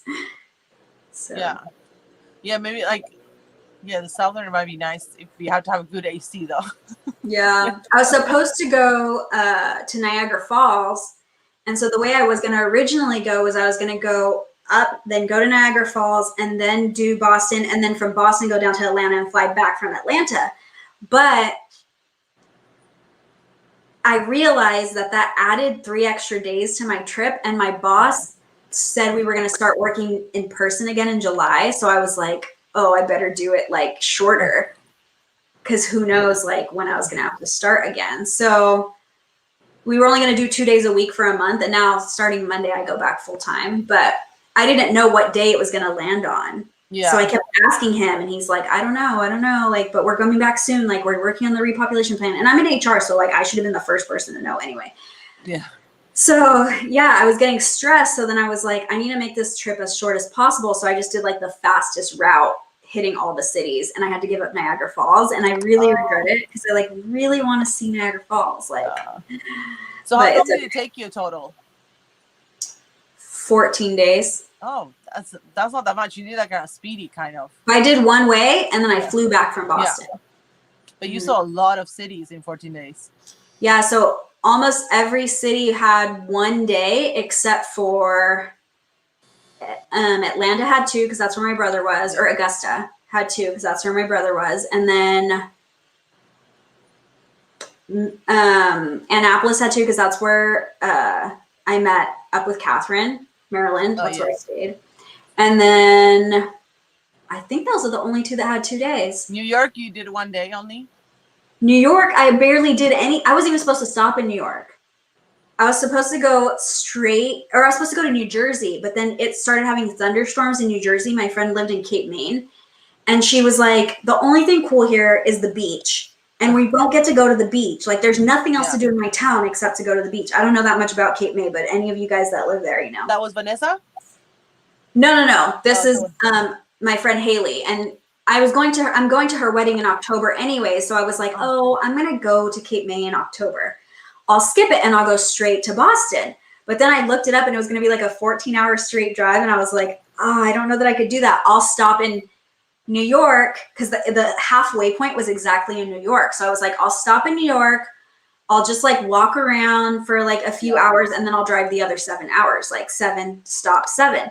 But then I left too late and then I got caught and I wanted to take a picture of the road sign. So it took me an extra hour to get to New York. So I just booked a hotel on the spot and stayed the night in New York. And I wasn't even supposed to stay, but I'm glad I did because I wouldn't have gone to New York this past weekend if I didn't go because I was so in love with it that I was like, I have to come back here.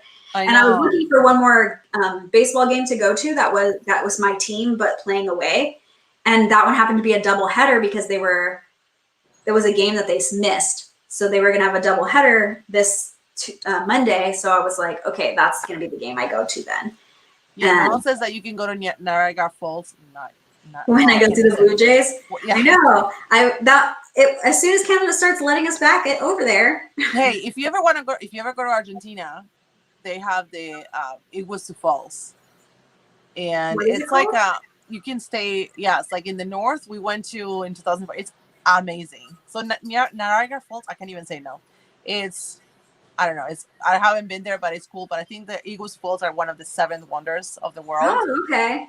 They're like that's on my bucket list too, to see the 7 wonders of the world. So eventually I will get there. It is actually, if you go soon, let's say, it's super cheap. The dollar is 180 pesos. Like seriously, when we went into 2014, we lived like kings because the dollar was 15. Now it's 180. I mean, I seriously kind of want to go in. When we go 1 month, I would love to stay longer and do other big points. Like I love the south, the Patagonia, where the mountains are. We've been there several times. My sister was like, "You already been there." Like, I don't care. It's my happy place. I want to go. Like, there are so many places that I've been like so many times. I know. I don't even care. It's such a catch-22 because you want to know new. Like I haven't been to Europe. I haven't been that many places. But if I go to Argentina, I want to go to those my favorite places, So yes, you can see also we didn't go to the Brazilian part. But yeah, the Iguazu is like a short trip. You can do 4 days, like 3-4 days. Because the main thing is the Iguazu, like the falls. Yeah. And it is amazing. I think I haven't done anything I haven't done South America at all yet. Like I haven't even hit the continent at all yet. So like I really need to find something. And it is like I feel like it's a really good place to go now because of the money, like the exchange is like and I want to go. There's a place called Bariloche, which is like, I don't know. It's kind of like the Swiss Alps. I don't want to say because I've never been there, but people say like it looks like the Swiss Alps, and I don't know. It's just like so beautiful. I love hiking, and I feel like there's places to hike here in California, but it's all more desert, Mm-hmm. So there's not like unless you go to Big Bear, like you don't have the trees covering you unless you go to Big Bear in the mountain. Like you have like beach or whatever, and it's just I don't know. I love the mountains. So I'm like I need to go. Well, have you been to Sequoia Mountains? No, but it is my parents wanted to take us. That's where I grew up. Really? I grew up in Visalia. You have to drive through Visalia to get there. And so like I literally grew up in the center of California. Oh my gosh. Well, I feel like, I don't know. Noelle went recently to Sequoias and we have to plan it. I know like you have to plan like 8 months in advance. Yeah. So, right? So it's like one of the. I mean, I used to do day trips because it was like 30 minutes away from me. So to take us. Maybe an hour, like depending on. Yeah, I don't remember. The parents were like, let's go. But then my husband was like, we have to plan it. I don't know. Like, I think like eventually, like soon, maybe we'll rent an Airstream or something. We're trying to see like the best way, you know. Right now, yeah. you can't rent anything. My rental car across the Oh. country was the most expensive rental car ever. Oh. But my husband has been to Sequoias, and they did like Sequoias, Yellowstone. I used to say I wanted to get married there. I would visit as a little kid, and I always tell my mom, like, this is where I want to get married. I want to get married in these cities. Not for Sequoia, but for Yosemite, yeah. Oh, okay. So but Sequoia doesn't have that many places for you to actually like stay. Sequoias? You would have to stay in like a nearby town. There's nearby towns that are like an hour away, and you would drive into the Sequoia Mountains. Like they have some places you can camp, and they have some places you can stay, but the actual amount they have of like places you can stay is pretty minimal for a national park, I feel like. I think like because my husband was saying we can camp, and my parents were like, my parents, like my mom is a scout girl, but now they're getting old, and and my husband said, they're bears, and my mom was like, there's no way I'm camping there with the bears. So they and that's what like we have to kind of like agree on what we want. If we're gonna stay an hour away and drive, or like if we want to camp, or if there's a way to rent an RV and camp at the stay in the hotels in my town just to like go there. So that's why it's just funny because like whenever somebody says something and I'm like, oh yeah, that's like right by where I grew up, because like nobody else knows. You have to the best way to get there is to take the 198, and you drive through my town on the 198. It's just like a small little town. But so is this you grew up in a small town? Huh? Yeah. You grew up in a typical small town? So it was even smaller when I grew up there because it was mostly farmland. And now they have like a lot of major streets. They have like a lot of like housing and structures and stuff. Like I grew up on like acres. So I didn't grow up in like a little house.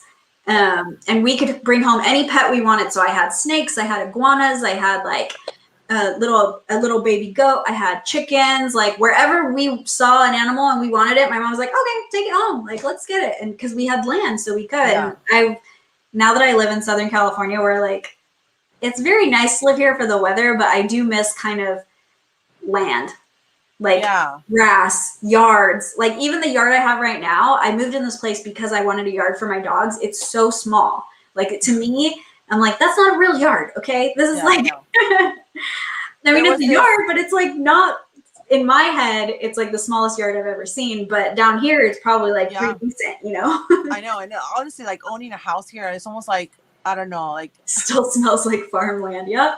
I grew up next to a dairy. Like there was a dairy next to my house. So like, that's the smell I grew up with. Like, I think I have a friend from church, and her name is Andy Quist. I don't know if you know her, but she grew up in a dairy farm in like Northern California. So I don't know exactly what. But maybe it's Central California, but there are dairies. Yes. Okay. I think it was Central, but I don't know.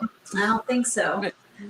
But it's funny because I was watching this YouTuber, C. Elise. She's super funny, and they said like they live in Colorado, and her husband works. He's a game developer, which is like my husband's dream job.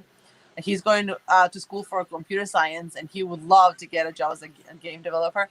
And they said like they moved to they bought a house in Wisconsin, and they bought 60 acres. And so I asked her, like, what does your husband do? I didn't know that, like, what does your husband do that you guys can move, so easily? And she's like, oh, he's a game developer. He works remote. So I was telling my husband, like, I hope you get that. Let's buy 60 acres, Yeah. I mean, I know you have to go to Wisconsin, which is, like, far away from friends. Yeah. There, Far from airports. Like, it's not as easy to travel. Far from family. Like, there's perks to everything. Yeah. And you'd have a mall. Like I have a friend who went to live in, I don't know, like a place in Arizona, and there was like a Walmart and and nothing else. So you can go like, if you want to get out of the house. Like, it was like a big deal when my town got a Target. Like it was like, oh my gosh, we're getting Target. Like people would hang out at Walmart. Like that's what, it was like, that's because all you could do is there was parks. So we had like a park that had like peacocks and like, it's like a huge park. On like the main street, there was a drive-in movie, and then there was like one mall that you could barely call a mall at the time. Now it has a lot more stores, but and then there was Walmart, and like people would just go hang out at Walmart, like that was a thing. Well, it's like now we know, like with the pandemic and everything, I never go to the mall. I don't really like it. Like, I don't know. I feel like everything's expensive, So it's almost like, but after the pandemic, when everything started opening up and not completely, I would go to the Mission Viejo Mall because it had, like, I don't know, like the Lego store for the kids, and they had Lush, and I went to buy the Lush things because I'm like, there's nothing else I can do because everything's closed. I can't, go to like a trampoline park for the kids or something like that, And we would go to parks sometimes, but I think sometimes I wanted, like, you want to go to an AC place or something. Yeah. And then we would go to the mall a couple of times, but then my kids would play in the fountain and they got told off. Like, they told, oh, you can't play in the water. Okay. So we're like, okay, we're not going anymore because I don't want to be like kicked out of the mall. Mm-hmm. I know, but it's like, I've never been there until like, that's the only place you can go. And it's like, oh, thank God we have a mall. So such a 20 acres. I love the woods. I love That's my dream, is like to live in Washington and like have a lot of land. Because in Washington, everything's still like a forest. Like it's not. Hi, Vanessa. It's not just land, like acres, like a backyard of just like grass. You have like a full forest behind your house. My friend grew up in Oregon, and she had the same thing where like she was like, yeah, you're just walking the back and there's the forest like in the back of your house. So I feel like that's probably where I would be happiest. I don't know. I would love that. It's like one of the things, like I would love it, and then will I miss the city? I don't know. It's like one of the, I think you have to try it, Yeah. I've never lived anywhere. Well, I lived where I grew up. I lived where I went to college, which was San Luis Obispo. And then I've lived here, and that's it. Like, I've never lived anywhere else. So I'm just nervous. Like, I feel like if I go to law school, I would want to live somewhere else just to have the experience of, like, seasons. Yeah, that too. I miss the fall, like I miss the real rain, the rain sound. I don't miss the humidity in Buenos Aires, though. It's like, it's horrible. Like summer, yeah. I love humidity. I love it. My skin gets so clear. Like I get acne, and then if I go to a humid climate, it starts to clear itself up. So like I feel like my skin was made for like purging oil and humidity or something. I just sweat too much. I actually don't sweat as much here in California, but in Buenos Aires when it's humid, like I would take a shower and go walk down the street, and my armpits would like be drenched. It was horrible, and nothing worked. And that's why I like like dry weather here, because I don't sweat as much, But yeah, the cold, I feel like it's so funny because we're like, oh, I want cold, and then cold in California, you're like, oh, it's so cold. Yeah, it gets 60, and I'm like, oh my gosh, it's freezing. My friend was from Ohio, and I was talking about how cold I was. I was like super bundled up, and we were on a live stream. I did this other live app called Live Me. And you can do this where you're both live at the same time. And I was like, oh, it's so freezing today. I was like wearing all these sweaters. And she was like, she had like maybe a long sleeve shirt, but she was like dressed like normal weather. And she was like, oh yeah, it's snowing outside. It's like, she showed her window, and then I show my window. It's like sunny and beautiful. And it's like, oh, it's windy though. It's windy. You don't understand. And I'm literally in like a sweater with a hoodie over and like all the things like. Yeah. I feel like we have like 2 days of those, and we complain like, oh, it's so cold. But I remember like when I had to go to like first, like any day in Buenos Aires growing up, we had to walk or take the bus to school, and we had to wait in the bus stop at 7 a.m. in the morning, and it was freezing, and that because it's humid, so it goes through your clothes, and sometimes the bus driver would just drive by and not stop. It was one of the most like heartbreaking things. And seriously, that was cold, like that was, we had to have like one of those parka black jackets. It doesn't snow, but yeah, like it's really cold and humid. And now I'm like, I get out here, I get to wear my sweaters, and I'm like, it's too cold. Yeah. But I miss it, I know. I'm so spoiled. And I'm like, I hadn't seen snow. Like, I remember, I think I was like 22 or something, and I saw snow, and I was like freaking out how amazing snow was. Like, playing like I was a kid, because I never really like got to play with snow before. I'd never seen it snowing. Like I'd seen snow like on the ground, like a little bit of snow when I would go to the mountains, it would be there, but I'd never experienced snow falling and like actual, and I was like obsessed. So I thought, oh, I need to live where it snows. I have to live where it snows one day. Like, and I was freaking out over it. And now that I've been places where I've been like snowed in, I'm just like, it's so inconvenient. Like, I can't imagine this being like my whole winter. Yes, yeah, I know. And you have to like, shave your car. How do you call it? Like, I don't know, scrape your car. I know. But the first time I experienced it, I was sure that I had to live somewhere with it because it was the most beautiful thing I ever saw in my life. And then you walk around, your feet get like stuck in the rain in the snow. I'm like, no. Yeah. I know it looks beautiful, but I went to Utah. I feel like I would love it, but I don't know that I would love it for the whole winter. I know. Yeah, me neither. Me neither. Do you want to do the giveaway? Oh, sure. Yes. Jess is giving away a mystery box, right? Yeah, a Goldie Box. Thank you so much. Thank you. That is so. You won't know what's in it, but it'll be full of summer items. Yeah. Yes. Like, I'm sure that everyone would love it. I know that maybe some people here are subscribers, but gifts. Yes. So what I was thinking is, you choose a number. We can do 1 to 100. Okay. And then people will guess, and whoever gets closer without going over, will get it.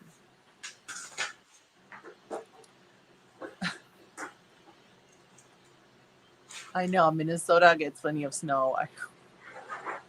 Okay. Okay, so you guys can start guessing, and then whoever gets closer without going over wins the box. Yay! Thank you, Vanessa. I don't feel like I look that good, but it's okay. I went to the gym. Oh my god, I did heated yoga today, and I started getting a little nauseous. I overheat real easy. Yeah. Even being in a hot tub too long. Oh, really? I did okay the first time, but I think like this morning, you have to drink a lot of water, and I hadn't had breakfast. So I had coffee, and I don't know, like I started feeling very nauseous. And I'm like, oh, but yeah. I feel actually since started working out, my skin looks better even without makeup. So that's what I'm saying. I feel like when I sweat a lot, my skin looks really good. So I feel like I think it's because, so my dad was Dominican. So I feel like it's some Caribbean blood I have in me that like needs humidity. Well, you know what? I got lucky genetically. Like I never had acne growing up. Like I didn't have teenage years with acne. So and it is very humid too. So I sweat. My hair doesn't love humidity because it does get really frizzy, like but in my skin maybe. So yeah. But the summer, oh my gosh, like in a city like Buenos Aires is kind of like old, like kind of old, and not all the places have AC. Yeah. So I was shocked when I came to LA and the buses have AC. I was like, whoa, this is first world, because I'm like, it's insane. Yeah. And people, we seriously travel in the bus like huddle, like all scrunched together, standing up. They put as many people as possible. It's so hot and that it gets people really grumpy, So I can't remember in Celsius. We do US as Celsius, right? No, we do Fahrenheit. Okay, so in Celsius, our summers go like to 42 degrees. I don't know how much, 42, 45. So I don't know what is in Fahrenheit.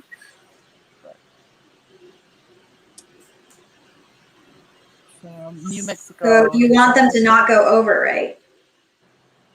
I don't know. You want them to not go over? Oh yes, not go over. Yeah. Oh, it's 107 Fahrenheit. Yeah. So those are summers in humid. So it's like, where I grew up, it could get to like 110, 115. But not as humid. But not as humid. It's not dry, but it's not like East Coast humidity. So most people went over. So let me see. Oh, most people went over. And I think someone was just one number, whoever was doing. Really? Oh. Well, if there's not one number under, then we'll go the closest. If there's not one number that is under. No, there's definitely numbers that are under, but not close. The one that's the closest, 2 people said it. Oh, ooh, okay. At the same time, both say 710 next to it. Oh, okay. So I'll send 2. So send one to Tanya, and Helen. Oh, because it's 37. Thank you. It's 37, and I couldn't find anything else closer than 27. Yeah, let me check. 37. Without going over, right? Yeah, I think so. So yeah, I'll send both. So 27. Oh, thank you so much. That's so sweet. If you guys could email me though, that would make it easier, right? Yeah. Thank you so much for coming and sharing some time with us. I know you're such a busy lady. You're very busy. We kept wanting to play on this, and I'd be like, oh, I'm traveling on that Thursday. Oh, I'm traveling on that Thursday too. I'm actually traveling the rest of this month, the rest of the weekends this month too. Really? Where? I was supposed to go to Cancun this weekend because my friend's was going to a wedding and she didn't have a +1, but her sister was able to go with her. So you're not going? I got out of that. Okay. I would have loved to go, but also like I'm so tired of traveling. So are you traveling the rest of the month or no? Yeah. So. Oh, you are. Let me look at my calendar. But Cancun is. No. Next weekend, two of my friends are coming here, and then the 3 weekends after that, I'm traveling. Where are you going? Sacramento, and then San Luis Obispo. That's where I went to college, and then Mexico. So are you visiting friends? In San Luis Obispo, I'm going because with a friend. We had been planning like a girls' trip in 2020 that we never got to go on. So it was for her birthday. I was like, oh, we should go somewhere for your birthday. And so now we're going to go now because we just both happen to have a weekend free then. And then Mexico's for a friend's birthday. And then Sacramento is for a bridal shower, which I might not go to because I don't know that I want to do 3 weekends in a row. But I still have like things to do for my house and it's almost like I love the idea of traveling and I don't do it enough, so for me it's like exciting, but I know that if I did it often, it's almost like you need a vacation from the vacation, you know, because it's like a lot of work too. Yeah. I mean, it depends also where you go, because I feel like if you're traveling to see family or friends, it's more laid back. But if you're traveling like for sightseeing, like going to New York, I was like doing stuff all day, every day. But if I was traveling to go see my mom, I would be in her house like half the time.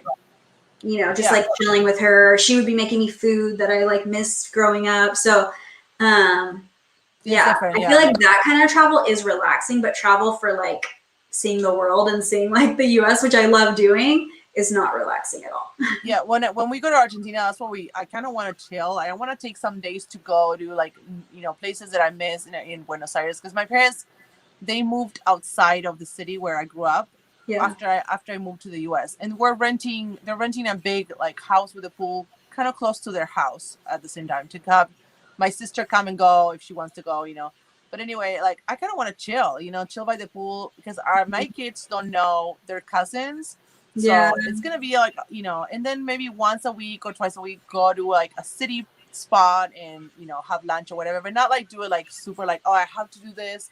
Another thing I don't do when I go to Argentina anymore, like when I went to visit, I was chasing my friends over the phone. Like, should we meet?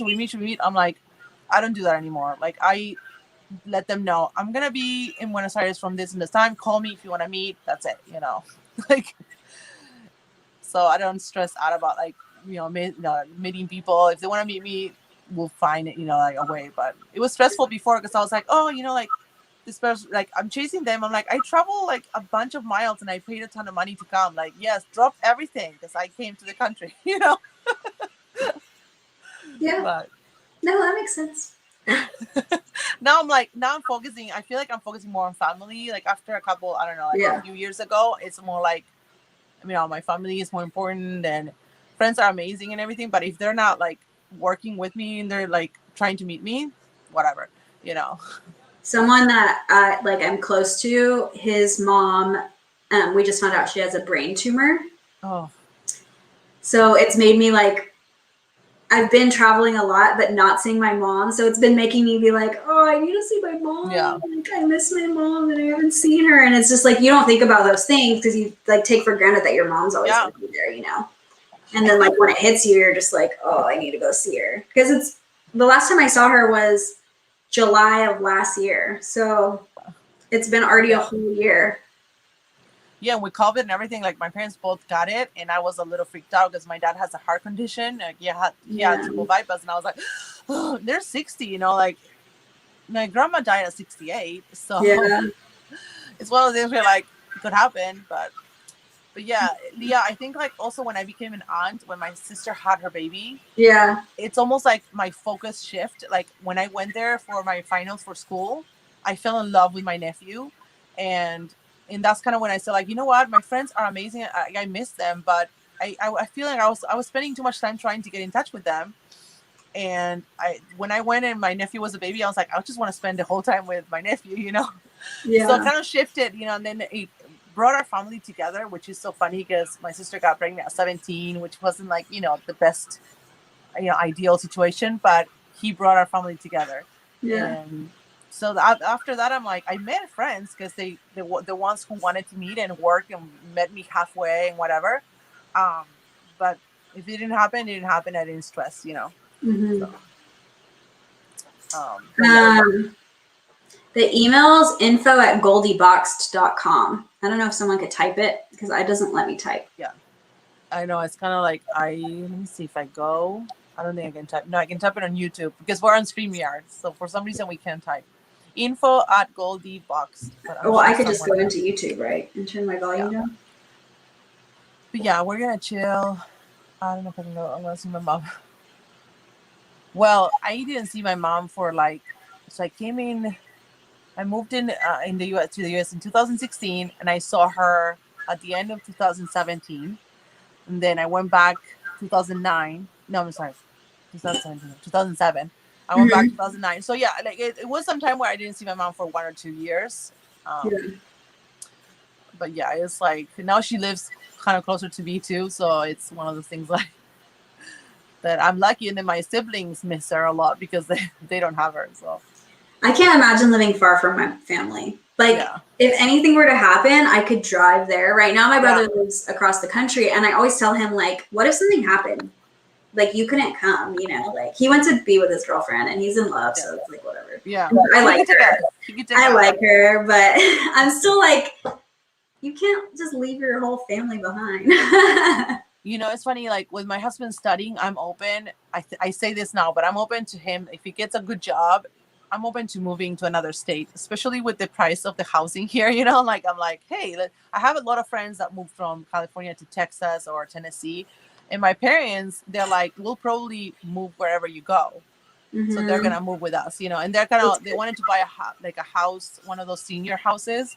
They're like, we're kind of waiting to see where you guys go because we don't want to buy something. So it's kind of cool that in a way that they can come because like I don't want that. I don't want to move to Texas and have my parents in LA County. It's like Yeah. what's the point of them coming to live in here in the U.S.?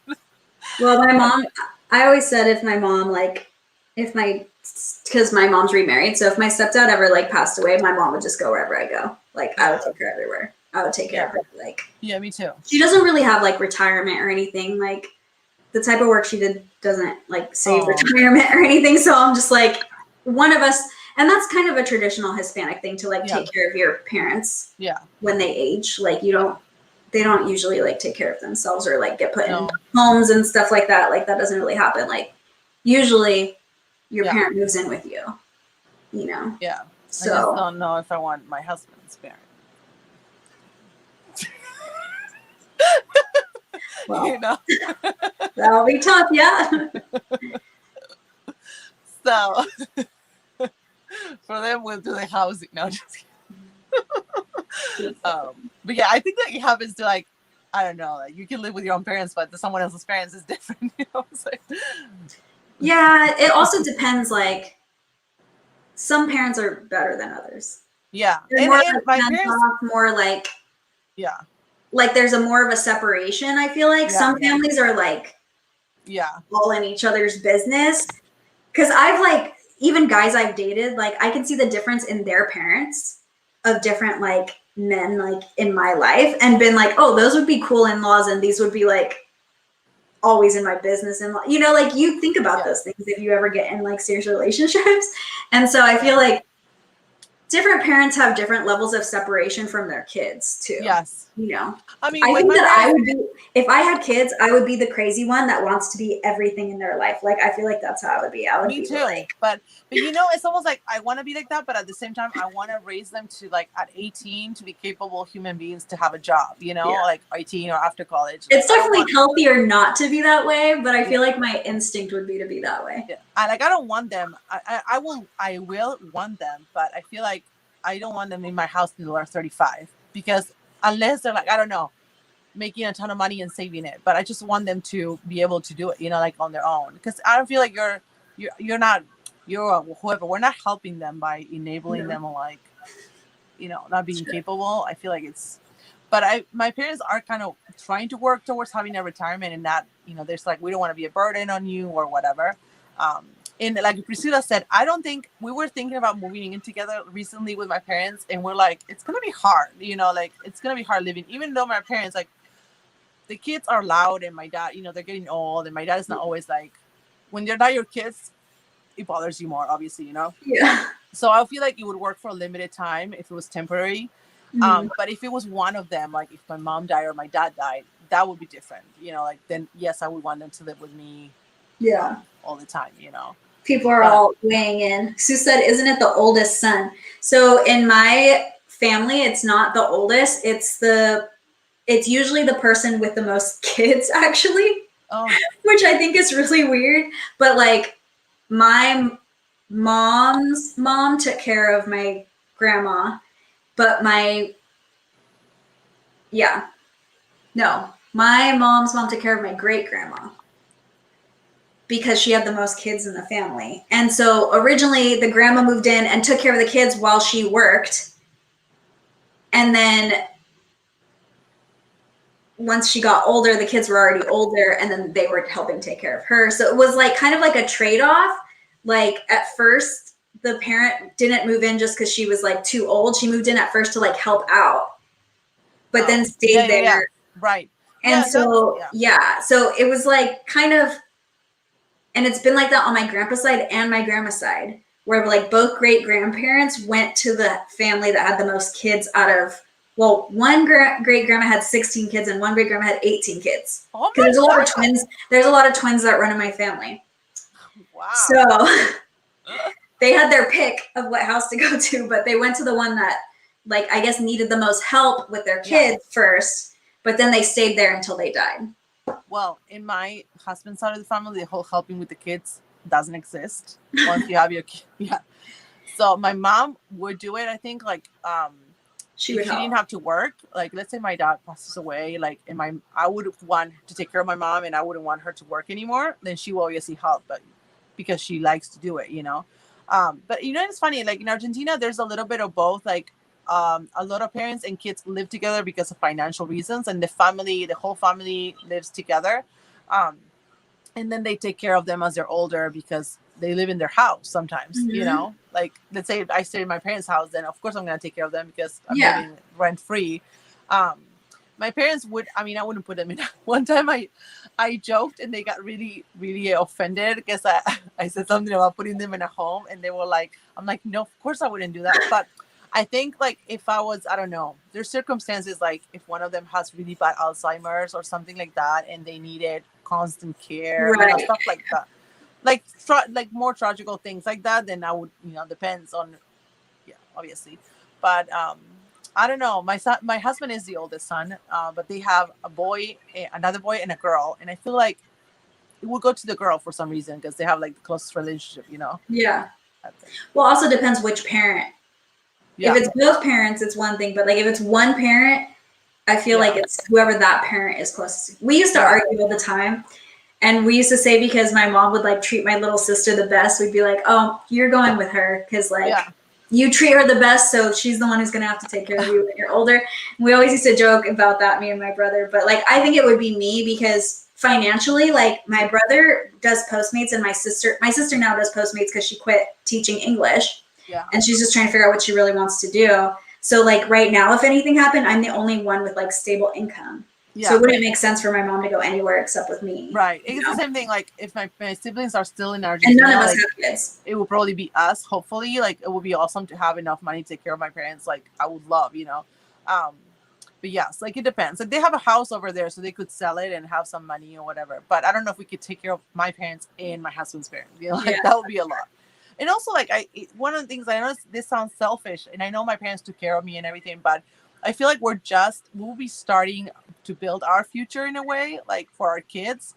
So I was telling my husband, like I don't know what it was. Like we're already like, let's say he's gonna be out of school paying student loans, and then like I want to travel, so it would be so sad if we had to, like, I don't know, take care of like one of and I know it sounds horrible, like one of our parents, if there was like a debt or something like that, Yeah. or like having to take care of it. I'm not like, oh, we worked so hard to like do our projects and now we can't because, you know what I'm saying, like it's kind of like one of those things that you're like, I just want to live our life a little bit before we have to, like, you know. So hopefully it won't come anytime soon, but Yeah, I mean, I never know with my mom, my dad. So my dad thinks he had COVID, but they told him it was in December, and he couldn't breathe. They had him on oxygen, and they said, "Oh, like you have a." My mom thought he was gonna die. Like she would tell me every day, saying like, "I think he's gonna die. I think he's gonna die." So like, it could even have been now. Like, luckily he pulled through, but yeah, like, once once they intubate you, I heard that it's like, yeah, almost no one comes back. And so they kept telling him it wasn't. This was in December, so they didn't really think that COVID was here yet. Oh. So now they're like, oh no, we don't think that's what you had. We think you had RSV? COPD. Oh, COPD. Yeah. But COPD is something you have forever. So that's what they told him. So it's like a permanent condition, I think. Yeah. And that's you can use. Well, he quit smoking and like all this other stuff too. So I mean, I'm glad that he quit smoking. Sure, you can use Lucia 10 for a discount if you wanna check it out. Do you ship to Australia? I don't. You don't? So you have to have a US address. Yeah. Maybe if you do. Yeah. But you ship to like people that have forwarding services, right? Yeah, a lot of people use forwarding services. Yeah. Yeah, my box is in like UK, Croatia.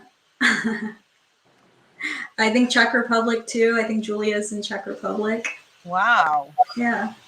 I used to sell like so funny, like when I have my planning videos and I used to get like washi tape and stuff like that. I used to have 500 rolls of washi tape and then I sold it all, and I used to mail a lot to people that had, US addresses because they couldn't get certain things from Etsy or stuff like that. Oh yeah. So I would sell. I would ship all the time to like people. I shipped international too, but sometimes they're like, I have a US address. So, that's so crazy. Yeah. Yeah, I've had people message me because last time we had a seed, and so I knew that I could ship the seed to Canada. Actually, the tree company that I worked with, I made sure that it met like the specifications so I could still ship it to Canada. And so and then I had people message me like, oh, I'm in South Korea. I can't have seeds come. Oh. I'm like, yeah. I have to give you something different in your box. So, and I had people message me from UK, and then I knew Julia, because she's a channel, I knew that she was using a forwarding address too. So I just pulled hers out and put something else in hers, but I didn't think about it like, because they could get fined. Yeah, I know something. I could get fined. Well, the forwarding address place probably would get fined. But I thought that a seed, since it's kind of dry, like it's dry, it's not like. It's because it could be invasive to their own natural habitat. Huh. So certain seeds aren't allowed. In Canada, it's like also the size of the seed, how much it weighs. So I learned all of this because I told them like, oh, my box is in the US and Canada. So the tree that we got in the spring box, I had like a plant your own tree. Oh.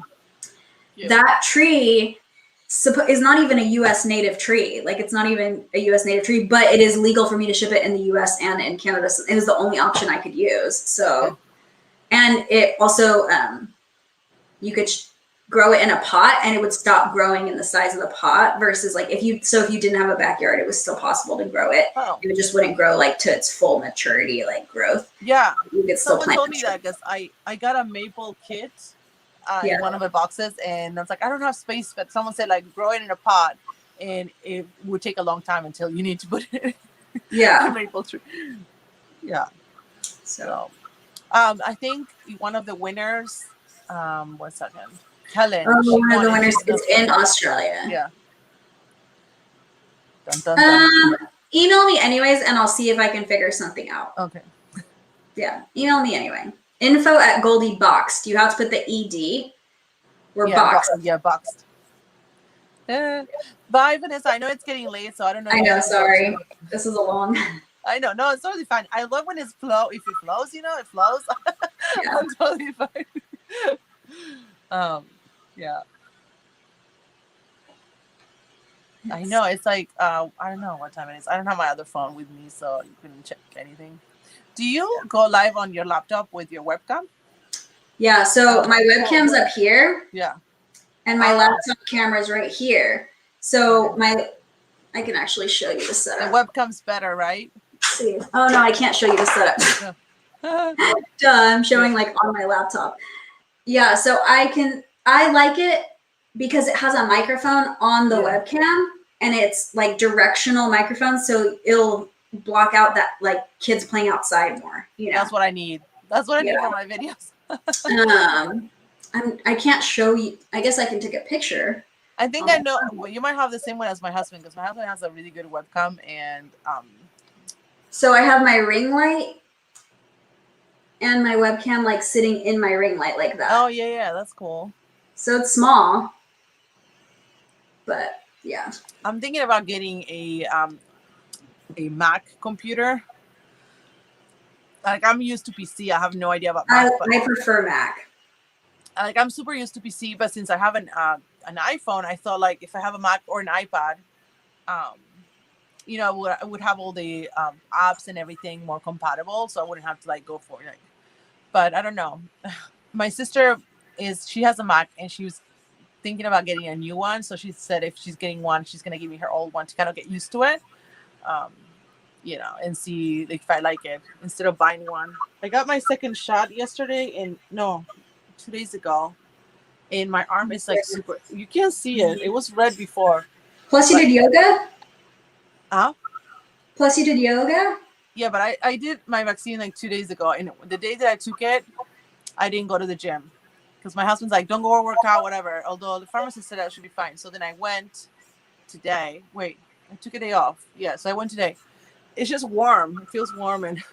But I didn't have any, like I didn't get sick or anything. So just like arm pain. It's been 2 days. Don't say that. Like you still get crappy? I don't know. I think that it's like for a few days after. I felt crappy with the first one. I just slept it off. Thankfully, my husband was able to like grab the kids, and I was like, I'm just gonna sleep the whole afternoon. And I woke up feeling better. I had to do the single dose one because I'm allergic to vaccines. So Johnson, that one had like they canceled it. Yeah, they canceled it on the day I did it. Oh my God. I did it, and then like 4 hours later, it was canceled.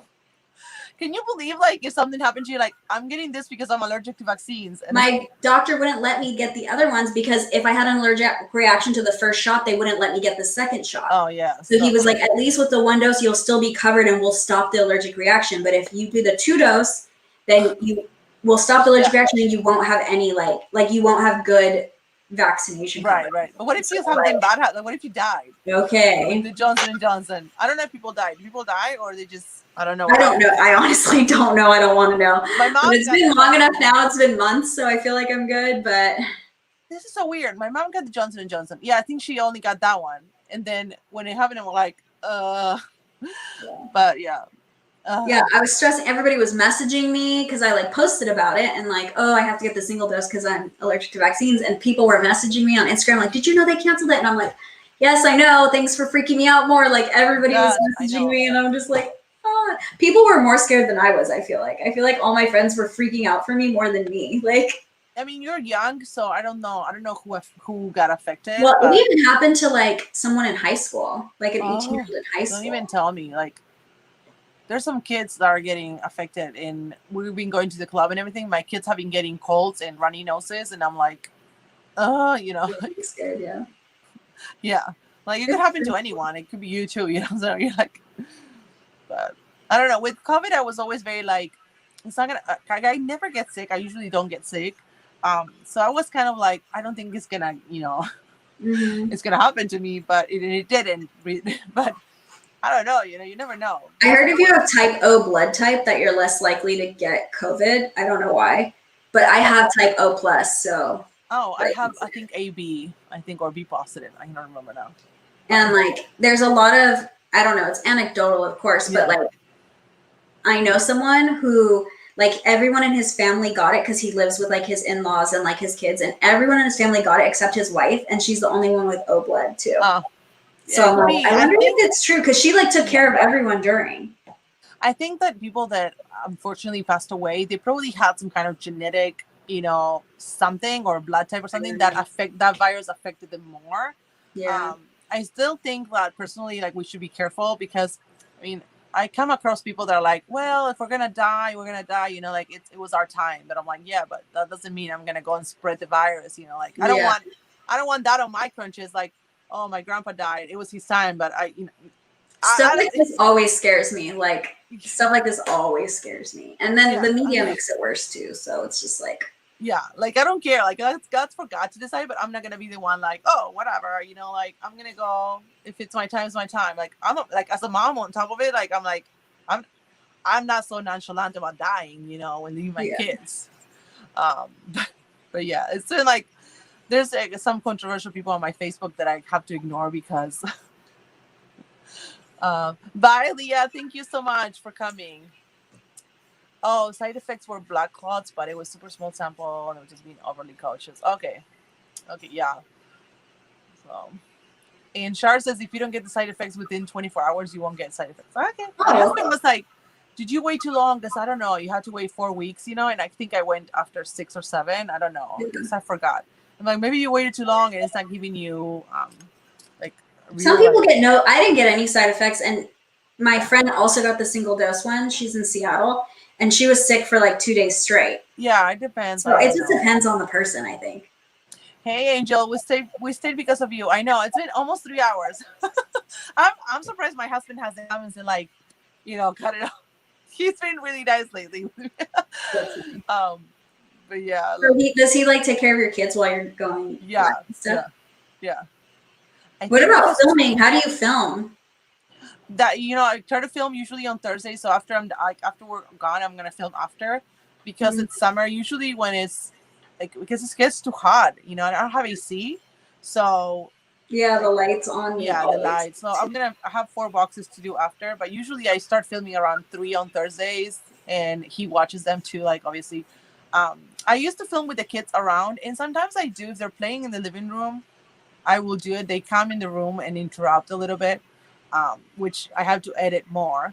Hmm. But I try to do like Thursday, filming Thursday, and if I need an extra day, it depends on the like during summer. He's more like he's not taking summer school, but when school starts, he's more like stressed out about school stuff and everything. So it's like more complicated. But Yeah.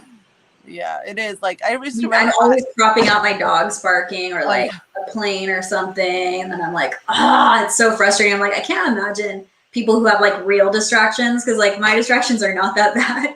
But well, I I feel used like to I film get with so them. frustrated. Sometimes I film with them in the room, and that was very distracting and kind of like disruptive to me because I couldn't really enjoy the box because I was like, stop moving. And someone said like, get rid of the kids. Someone said that like in the comments. Yes. And some people got mad at, oh my gosh, you're so horrible. We love seeing the kids. Like some people love seeing them, and some people like, and I get it. Like you want to watch the unboxing, it's like like. So then I said like I told my husband like, no, if I'm gonna keep doing this, the kids can't be in the room. But Yeah. I try on clothes outside sometimes, and someone said like, oh, the wind chimes are too loud. So I'm like, I know there's always The something. wind chimes? And they could be a little. The other day I was screaming. I'm like, I'm sorry about the wind chime. It gets windy here. Oh, you like the kids, babyface? I feel like sometimes they were like depends. Like they were good, and some other times they were trying to get into the stuff, and I was like, Oh, everybody says they like the kid. yeah, That's so cute. Yeah. but yeah. I Some mean, boxes. One box told me like, oh, I could hear the kids in the background. Can you edit it? And I tried to like download. like an app, but I haven't figured out how to like take away the background noise. So maybe I should like a webcam with a microphone or something better. I But know a channel that does voiceover, and I wonder if they do voiceover because they have to block something out in the back. Like they just show the products and then show them up close and show the product, oh but then they do a voiceover. But I'm like, why don't you just say that when you're pulling the yeah, products out? But then I'm like, maybe they have like kids or dogs or something like that they can't. but then like they don't do face to face then. No, their face is still there. They're just not saying anything. They're holding stuff up Oh and trying it, but then the voiceover talks about yeah, the product. yeah. I don't know. Like I don't know if They're not people saying like anything while they're filming. oh. Because I used to do hands too with my planner videos when I did unboxings, and I did some hands unboxings, like Sarah from a Euro Boxes. They're like a big website where she does only hands. They don't only hands, and it's easier to do hands because you don't have to do makeup on, you don't have to worry about anything. And it's easier to do a voiceover when you're showing your hands Yeah. because but I've asked many times and people say like we love seeing your face, and I heard that face videos do better. I Yeah. don't know. Yeah, it's So, part of your personality. yeah, but it is easier. Like I feel like it would be so much easier to do hands only. Like I don't have to worry about like a lot of the stuff. So yeah. For sure. I mean, I don't know. I feel like part of my charm, if I have any, is like my weird facial expressions or like I don't know, there's Yeah. different things that I think you wouldn't get Yeah, from yeah. seeing my hands. Yeah. Well, Sarah, this girl, she they have this website, a year of boxes. So they're kind of like a subscription boxes directory, and the videos are like very clean and like polished and very professional. So she just talks about the box, and I feel like that's how she always did it. Mm-hmm. And she's shy. She's camera shy, so she doesn't want to show her face. So that's what she did it. What's up? Now my husband. Huh? He's here to get you. Yeah. But Walter's asleep. Oh my gosh. Walter has been asleep for like hours, and I'm gonna have a hard time tonight falling asleep. So, but yeah, like that's how she always. She's like camera shy, and I've never had a problem with like Yeah. showing my face. It's just it would be for convenience, and maybe someday I will do like, hey, we're moving to hands now because it's too far. Well, maybe you could do like your intro and outro, Yeah, your face, be, and then show the box with your hands. Yeah. So then you only have to film a short part. Someone suggested that one time too, actually, because they like the close up of the products, but they also like to see my face. So it's one of those things like. Yeah, like your intro and like final words, maybe. That might be a good idea too. Mm-hmm. But yeah, there were the first unboxing I watched. Yeah, mine Angel. Yeah, I did some with hands too because I was like trying to decide at the beginning, like what to do. With planner, like anything planner related, it's always like hands. Yeah. Plan with me videos, like you barely see the person's face at all, like unless they do a Q&A. So people are used to it. So. Yeah. Yeah. I'm trying to think of like if I've seen many unboxings that is not like face on, but I guess I've only seen like one or two people do it that way. Yeah, there was a girl, and it's actually one of Hope from Unboxy Boxy. I don't know, like it was Noel's. Me and Noel met because of her, and she got monetized, and her videos were doing amazing. And then she had personal problems, and she had to stop. We're like, where did she go? That's such a shame because she was doing really good, and she did only hands. But I loved her videos too because they were, I don't know, her voice was very calming. Sometimes it depends on the person. Yeah. Like her voice, her hands, everything was, and you could see the product close up. So I liked her videos too. So. Should we say goodbye because it's getting almost like 3 hours? Plus, your husband already got you. Yeah, no, and I have to film some boxes. That's the worst part. Oh, it's good, but it's good, but I I have to get this done. So hopefully, I have some emails. Yeah. Let me know. And so who was it? Helen and who else? Well, I know. I don't remember. But I can go through and I'll tell you who won. And yeah, don't remember you can use the CA10 to subscribe to Goldie Box. There's still summer boxes going out, so get yours. Exciting. Thank you so much, Jess. You spent so much time. I know you're busy. We had so much fun. Yeah, I'm surprised I even was able to stay on this long, to be honest. I'm gonna go pack. I still have 60 boxes to pack, so I'm gonna go pack some right now. Oh yeah, please don't let me hold you. Thank you so much and have a good night. Bye. Thanks for having me. You too. Bye.